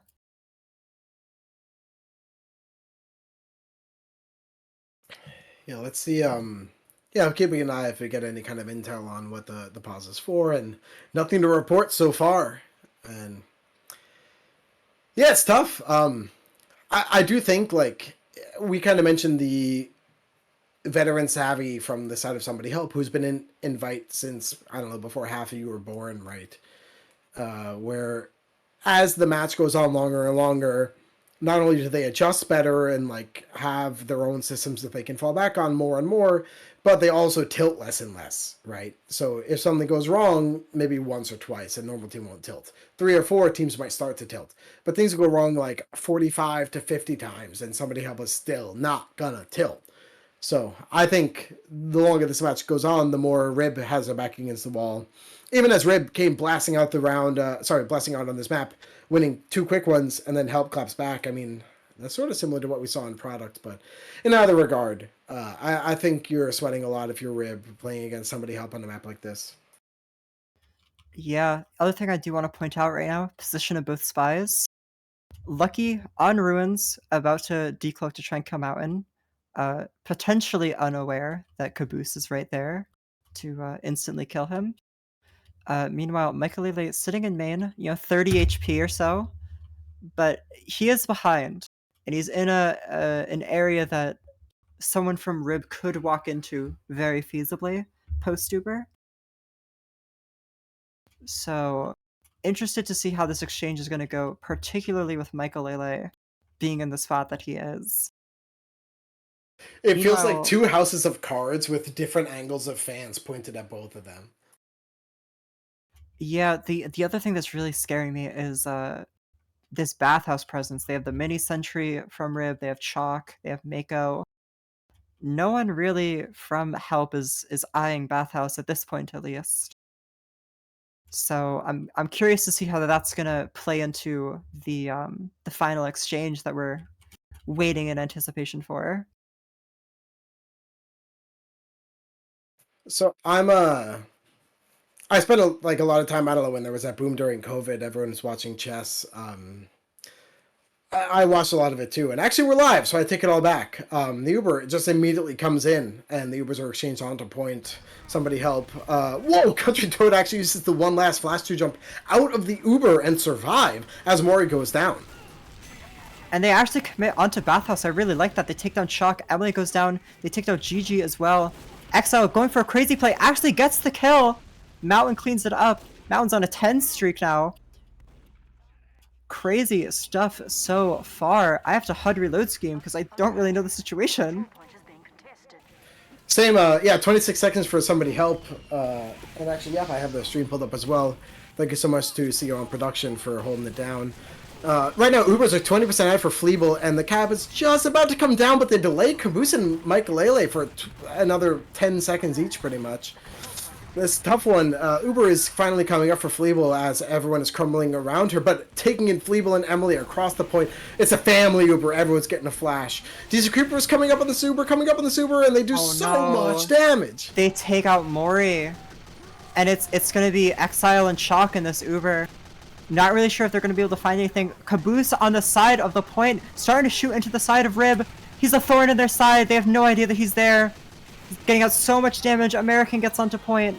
Exile's on point. Michael gets the kill. Onto DZ.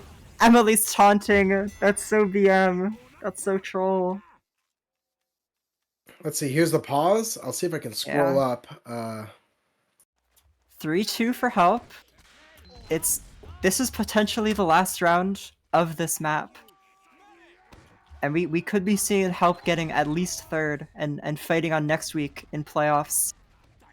I'm gonna take a look at this mid. Neither demo really finding too much damage just yet. GG, the first player to go down. Caboose taken down in retaliation. And a lot more presence on help on the point. Meanwhile, giving up Bathhouse. And not really sure if I like that too well. We are gonna see the Bathhouse players from Rib. They're busting out. They're trying to chase down players. Exa gonna get the first kill. Karen super aggressive onto Ruins. And Mako's jumping high as well. Gonna find two before he gets taken out from an excellent headshot from Mountain.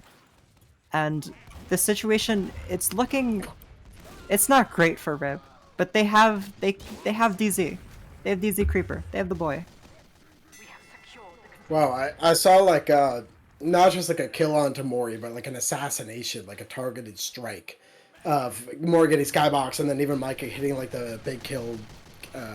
Sorry, not the big kill. What is it? I don't know, the like promotional revolver skin. It is the big kill. Don't worry, bro. You got it. Oh, thanks. I still got it. But anyway, the Uber comes across point from this Creeper. Fleeble's on to 40 HP, 20 HP, 18 HP. Running all the way out to spawn, but does manage that reset in time. Yeah, it's all right. You know, Rib is finally capping now. They don't want to delay 3 of their players, but they kind of just gave away like an extra 10 seconds. A little bit awkward, and help is now immediately running it back. They get the first kill onto Kaorn. Excellent dry fight. Mori's taken down solo. Might go down here. Not going to be a factor in this fight for sure. GG gets taken down in his aggression. Mako jumps forward, gets Fleeble solo, does get another rocket off, and help. It's not pretty. It's not pretty. I'll say that much. Yeah, that's always tough. As a medic player myself, I always say they're allowed to get 2 rockets off onto me. The Maker got 2 rockets, then a third, then reloads and hits a 4th rocket on the Fleeble and goes down. So that's, yeah, when you're hanging your heads, if you're somebody help here, you're very disappointed in sort of the operation here. Michael going for an underwater adventure and gets a scuba out of there, gets a freaking... what is it called when you like echolocate something underwater? Either way, the Uber comes out from Dizzy Creeper and it's a bloodbath on Ruins. Anyone who tried to fight for the high ground is now dead and gone. Fleeble, though, who has been put in the super and spawn, is up to 50%, so that's going to be a solid 30 ad. But the clock is ticking further and further in the favor of Rib, while Dizzy Creeper and co work forward onto the enemy bats. Yeah, we are going to see another forward hold from Rib. They're still opting for this aggression onto Yard. Chalk is starting to peek into main, getting a little curious. DZ Creeper backs up, so Chalk is now on his lonesome, on an adventure, takes out Caboose before he gets taken down. Heavy on heavy action. Mori's dead for another like 2 seconds. Mako's jumping forward, trying to get space, causing chaos. Gonna find Mountain. No, actually, gets taken down by Sunny. Sunny chasing that guy down, showing him who's boss. They're gonna get the pop out from Rib. It's an Exile Uber. Help does pop second, but they are flashing. Uber's basically even, ending on point now. The claps starting to come through for both teams. Leaf doing a pretty good job of stopping these stickies from doing too much damage, and Fleeble goes down to GG. The aggression. If it works sometimes, bro, it might as well work all the time. So, not bad by that guy. Yeah, honestly, I'm always a fan of the proactive play. It's like, I'd rather try to win the round and fail than to never try to win, you know what I mean? Right now, listen, the score is 3-2 for somebody help. DC Creeper, only 25 seconds on the clock, and he's got massive Uber ad. Exile kind of spamming them out. Chalk now coming from the flank, but whoa, Michael Ailey grabs that pick real quick. And DC Creeper now with more in Exile on the point, ready to exchange. Fleeble has this ad, but they have to start capping. Yeah, pop out from Rib. Immediate kill into Americans, so he's not going to be able to stuff that Uber for much longer. They're hiding on Ruins. The Uber's coming out now, or not Uber, just the aggression. Leaf getting very forward, takes out Country Toad. On Fleeble as well, they have to take out Leaf, but they have to touch point as well. It's just Kaorn on point. He's just there. Mako jumping high, lands on Fleeble, so much damage, but she actually lives. She surfs on perfectly to land on that little wall.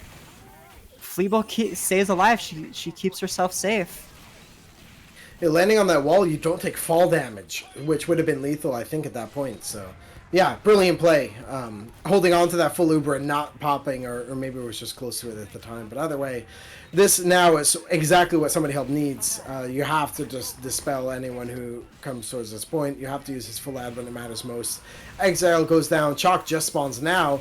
You're kind of relying on your spam, but as Emily goes down pretty low, now Country Toad is laying out the spam as well, and Kaorn going down to Michael Lele. They're chasing out DZ. DZ does at 99. It's such a disaster. They find DZ, they find Mori, they find Leaf. The players from Bathurst are starting to peek out. Exile's getting cap time. Exile's getting cap time. Holy fuck. Sorry, I shouldn't swear. Exile's getting lots of cap time. He's still getting cap time. Bro. Oh my god.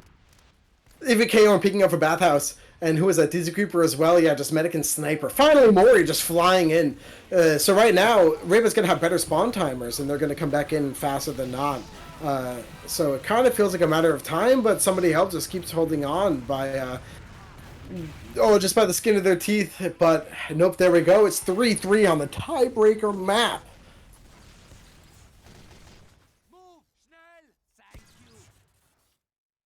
We here at Fireside Cast, we do not support swearing. You know, I think you can swear. Don't say swears. This game is rated mature. There's people get exploded and like gore all over the place. I think you can swear. Alright, well, it's 3-3. It's for all the fucking marbles. We're getting a crazy duel in Bathhouse. It's gonna be, once again, Rib. They've had success in this bath fight. They, somebody help looking to, just get more mountain set up on Ruins, but they are still winning the point side fight, and now Mako and Lucky a bit in no man's land. Mako gets chipped down because he's 1 HP, and it's a mid fight for help. Yeah, they've done so much work when they get these mid fights, and actually Lucky is on like the sort of like construction or reconstruction equipment. It gets mountain. Brilliant, right? You know, the job of the spy, is to get picks and communicate stuff, but to find the right pick is really difficult. So for Lucky to nail exactly who they're looking for, that's fantastic. But the Uber is so early from DZ. Yeah, they pop in Bathhouse, not really able to find anything. Maybe they weren't aware of what they were trying to chase after. They weren't aware of where help was. But the Uber is going to be better for help. They end on point. And they're just starting to rain hell onto the players in a yard. Exile's taken pretty low. DZ is already starting to back up. He's starting to peek. He seems like he isn't really sure what the call is. Is going to end up backing up. He chooses his life. Now that Mori's there, Leaf is sure to follow. And both teams still missing players. Rib missing slightly more. The spawns are not there just yet.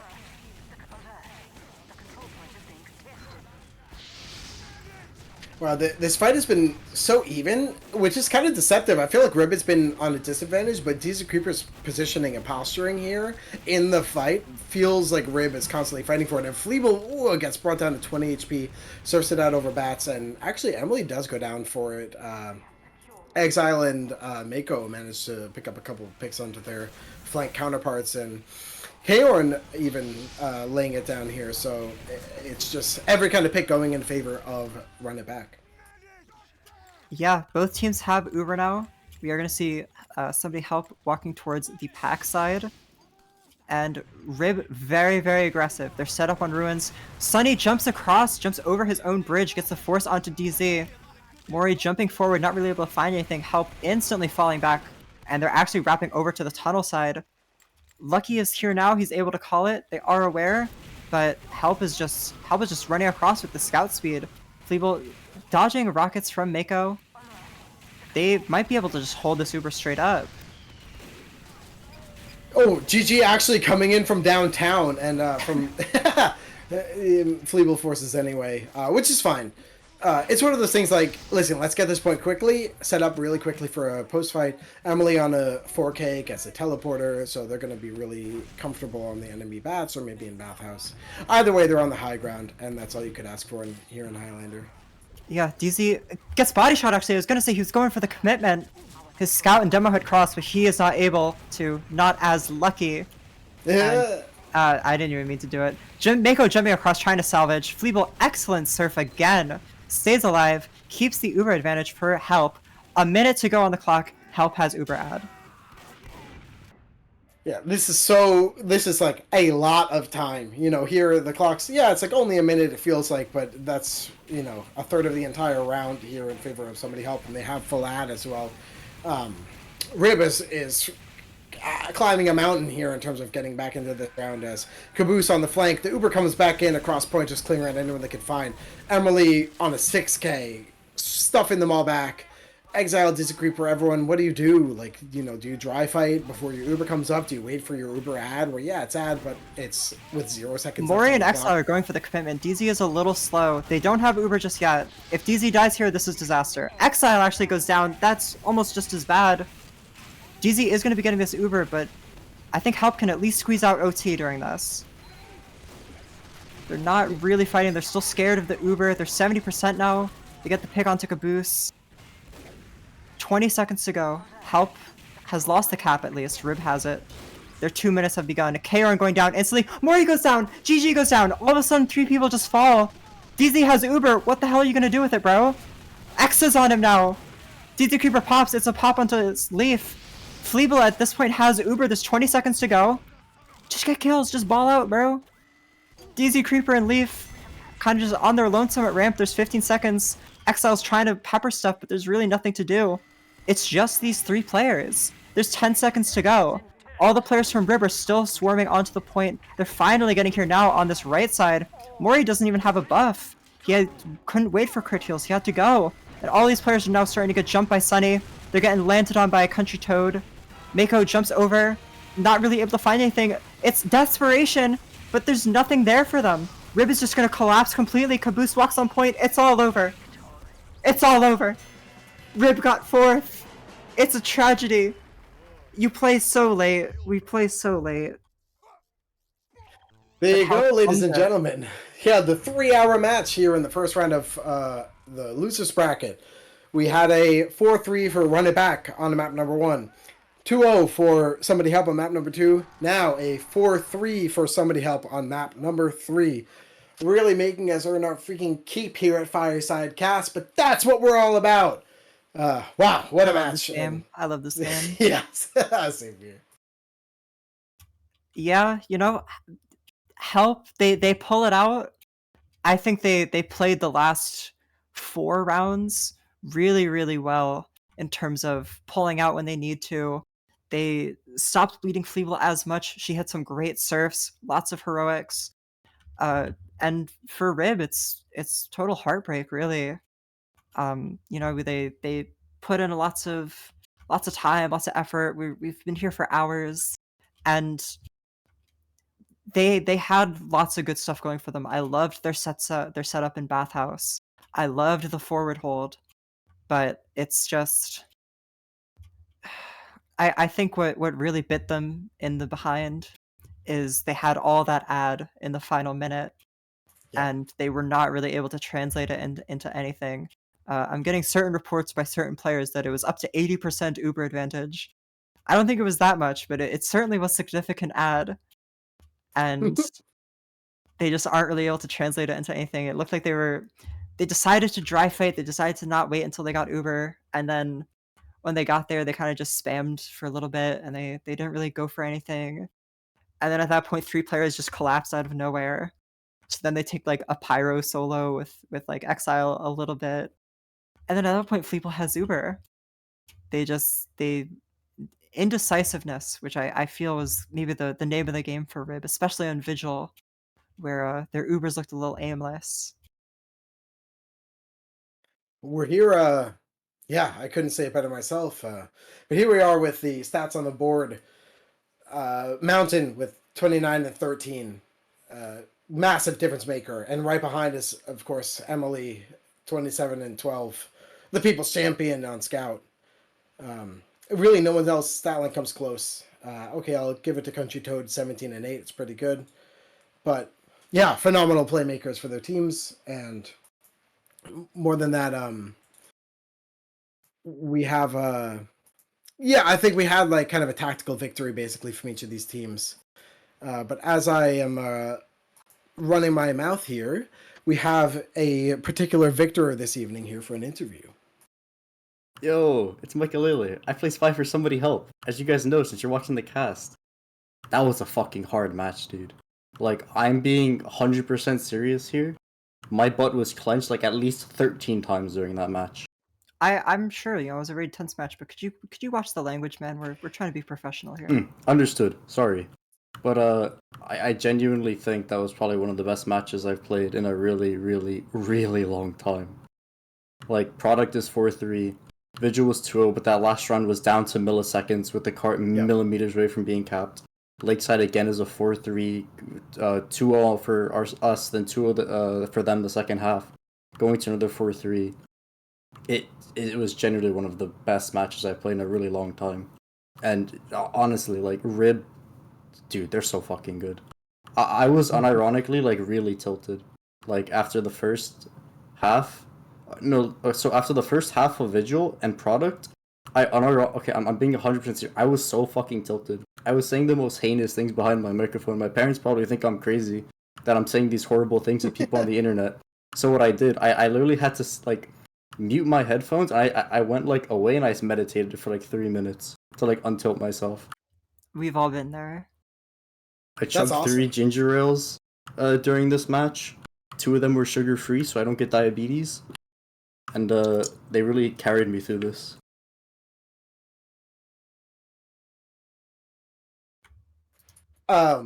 Wow, so I'll actually just hop in real quick on when you talk about the up to the last minute on the second round of Vigil.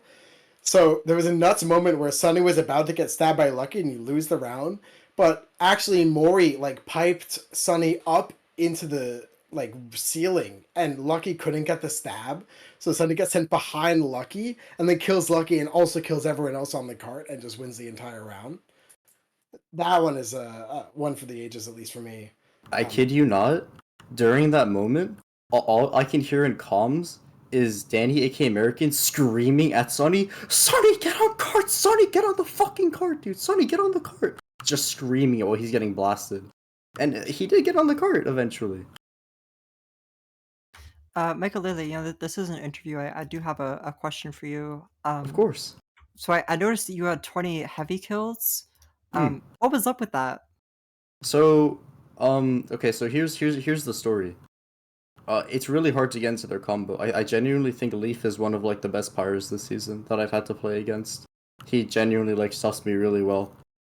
Chalk and Mako play towards the flank a lot, and Chalk makes a lot of space for the team, so I just kept going for him.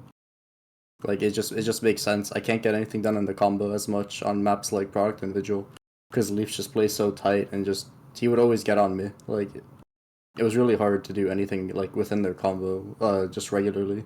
But during downtime and even just other times, like, not like ads or whatever, because I need to go for med there, but it was just a lot easier to get onto like Soldier and Heavy than it was anybody else on the server. Mm-hmm. And for Lakeside, I noticed that you were going really hard on the revolver. Can you speak a little bit about your choices to go more gun spy as opposed to knife spy? Do you really think it's just that much better on Lakeside? I was trying to swap it up as much as I could. Honestly, like, I just wanted to remain as unpredictable as possible. But the thing with gun spy, especially towards those later rounds, is that I just wanted to get as much damage onto Mori as possible. Because Mori is like a fucking powerhouse. Like, you know, like the comically large like anvils that fall from the sky in cartoons? Yeah, Like, yeah. that is a really solid description of Mori, because he'll just walk on the point, and he'll two-pipe your entire combo, and then he'll just walk away and not take any damage. So my entire goal was to just put out as much damage with a gun onto him to keep my team as safe as possible. And last question for you before we have American in the waiting room. Is it true you're 5'4"? No, I'm actually 5'5". All right, well, Man, let's rise up. I got all my Short questions kings out can here. stand tall. I'm sure Look at they these can. pics on the stream. I'm nervous to even be in this Discord call. Welcome, Yeah. welcome, American. What's up, buddy? What's up, bro? Nothing much. Just chilling. Yeah, no, it was a good game, exciting game.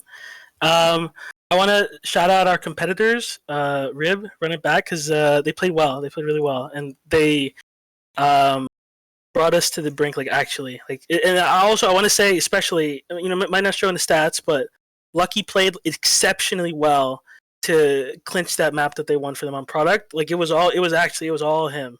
Like he was going on streaks with stuff and stabs. So yeah, I want to say that they just played really, really well, and I'm glad that I got to play it, and because it's one of the best matches I've played, and I played a really long time. So shout out to them. So I wanted to ask you also about Lakeside, because I know it's notoriously a very difficult pyro map, but at least on the stats, it looks like you played really, really well. You went 31, 23, 265 DPM. I mean, look. What'd you think you did differently, or what'd you think that really made you play so exceptional on that map? Because at the very least on the stats, I don't know about in game, but at least on the stats, you looked pretty good on a difficult map. So I used to also think that Pyro is really, really bad on Lakeside, but I think that Pyro is actually one of the better maps for Pyro. If you're playing it, well, it depends on who you're playing, but the way that they were playing, they gave us a lot of space on the ground. Like there weren't any aggressive decloaks, especially like near Obelisk. Really, maybe it's because we were spy checking so well, but because of that, I honestly I didn't even check that much while we were in the yard, because I knew that the spy was going to be likely on bats or dance floor, so I just got to spam a lot. And I think that it's something that Pyros have started to learn over the past few seasons, is that like not only is it obviously there's a balance between shooting your detonator and doing damage to people on the other team, as well as spy checking. If you find a good balance like that, that's how you. I mean, that's I think that's how optimally Pyro should be played, is because the detonator especially does a lot of damage to people who aren't near heals, and when they take their heals away and they're chipped away, you can get easy kills. I have a question for you, American, and thanks for being here. Good to see you, buddy. Yeah. I mean, Micah put it so well of, you know, map 1 being so back and forth and map 2 being such a nail biter. So now that you're here in Lakeside, going from 2-0 to 0-2 to then 2-1 of like such back and forth, what kind of adjustments are you making in halftime that kind of find these rounds for you in the team? So on halftime, particularly, we felt like we were losing pool a lot, so we tried to put more of an emphasis on that. And also if you can look in the stats, Fleeble died 8 times in the first half, and their medic died once, and so we just knew like we were hanging her out to dry, so we needed to actually play with her. And especially me, I played significantly more passive in the rest of the match after those 2 rounds. But they adjusted really well. I mean, you guys were watching, you could see one of the, like in that 3rd round that they got, to make it 3-3, they put all their people on right. They put so much pressure on the right side because we had been leaving it open for so long. So we made an adjustment to put Caboose and then sometimes Sunny on the right side, because we knew Pool wasn't being fought very much, so one side of the map wasn't even like in play, and that's how we ended up winning. At least that's why I called at, in between the rounds. And that was a U call. That was a U adjustment. Yeah, I made that call. Yeah. Nice. But do you think you're in the conversation for like greatest RGL of all time? Or? No, I don't think so. I call This season, honestly, I've called a lot less than I usually do. Robin, it literally like it makes me so happy to see Country Toad and M how much better their calling has gone over the seasons, especially Country Toad because M honestly she already played at a pretty high level in Plat. But Country Toad he played gold and UGC in season 15, then he stopped, and then he comes back just out of nowhere. We play advanced, and over the seasons he just gets better and better. He's making calls that are so good, and it makes me so happy to see. So a lot of the times, especially in Koth, I'm honestly dead silent now. I'm a lot more quiet than I used to be. So it feels really nice to just see that improvement over multiple seasons upon seasons upon seasons upon seasons. Yeah, so I guess it's a question for Danny or Micah. Do you have your match next week is going to be against Witness Gaming here for the third place decider, and of course as it goes on to Grands next week. So no, I know it's there's a lot to think about for the match, but kind of given your performance tonight and the way people performed, is there anyone you're looking to sort of be your champion or to sort of be the hero going into that match next week? I mean, honestly, we always look to Mountain to do really well. She's played exceptionally this season. She's because last season we don't want to talk about it, but it was poor. It was poor from all of us really. So to come this season and play a lot better, especially her, is just honestly it's really really well. So I mean, she's always a player that we look to do things. Of course, M, who's been like our top fragger for like so many seasons as well. We always look to them to do a lot of the work.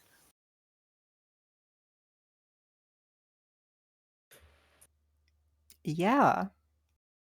Well, American, I got one more question for you.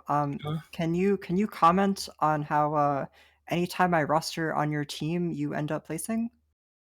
Is that consistent? Yeah, I think I was on 11 and 12 and 16. Were you on any before that though? No. Oh wow. Well, I don't know then. I guess Or you're. no, I was there season 9. Sorry. Oh, okay. Well, yeah, that one didn't go so well. Yeah, but Never mind. I work in statistics, and I'll tell you that correlation does imply causation. you gotta invest in Caroline's That's true. stonks, yeah. So clearly there's a bit of a pickles diff. I'll say that much. But and any final comments at Rogue, at Denny, at Mikalele? I'll ask one more question. What kind of shoutouts you got, Denny and Micah? Danny, you first, bro. I don't know. I always have to shout out my wife, Fleeble. I love you. And shout out to the boys at the Jerry Cord, Zoki, Fofufu, May, everyone else. And then I look forward to playing against my friends on Witness Gaming, like Fish and Ether and DT. I like those guys a lot. Mikalele, do you have any closing statements? I do. I want to give some shoutouts to all my friends on Somebody Help, past, present, and future teammates of Somebody Help. They're all awesome. Shout out to Rai Rai. Shout out to Maven. Shout out to Firepow. Those are all my shoutouts. Love you guys. I would like to shout out Squirtier and my loving wife Beatrice. Beatrice, I still love you. Please let me see your children. They're my kids too. You fucking bitch. I'll also shout out Beatrice, and I'll shout out siyo, thank you so much for doing a great job on production. I always got to appreciate everyone who makes this all possible. And to that, I'll up everyone who's on our fourth wall subscription thing. But thank you, Caroline. I had so much fun. And yeah, thanks, Mike and Danny, for being here. Thanks everyone for watching. Those are my shout outs. Yeah, I'm gonna echo that statement and say thank you all for watching this excellent match. Once again, congratulations to Somebody Help. Congratulations to American and Mikalele who are with us. Thank you for joining me, Rogue. Shout out siyo on production, the GOAT. And thank you all for watching this RGL Season 16 Highlander. It's a lower bracket match between Somebody Help and Run It Back.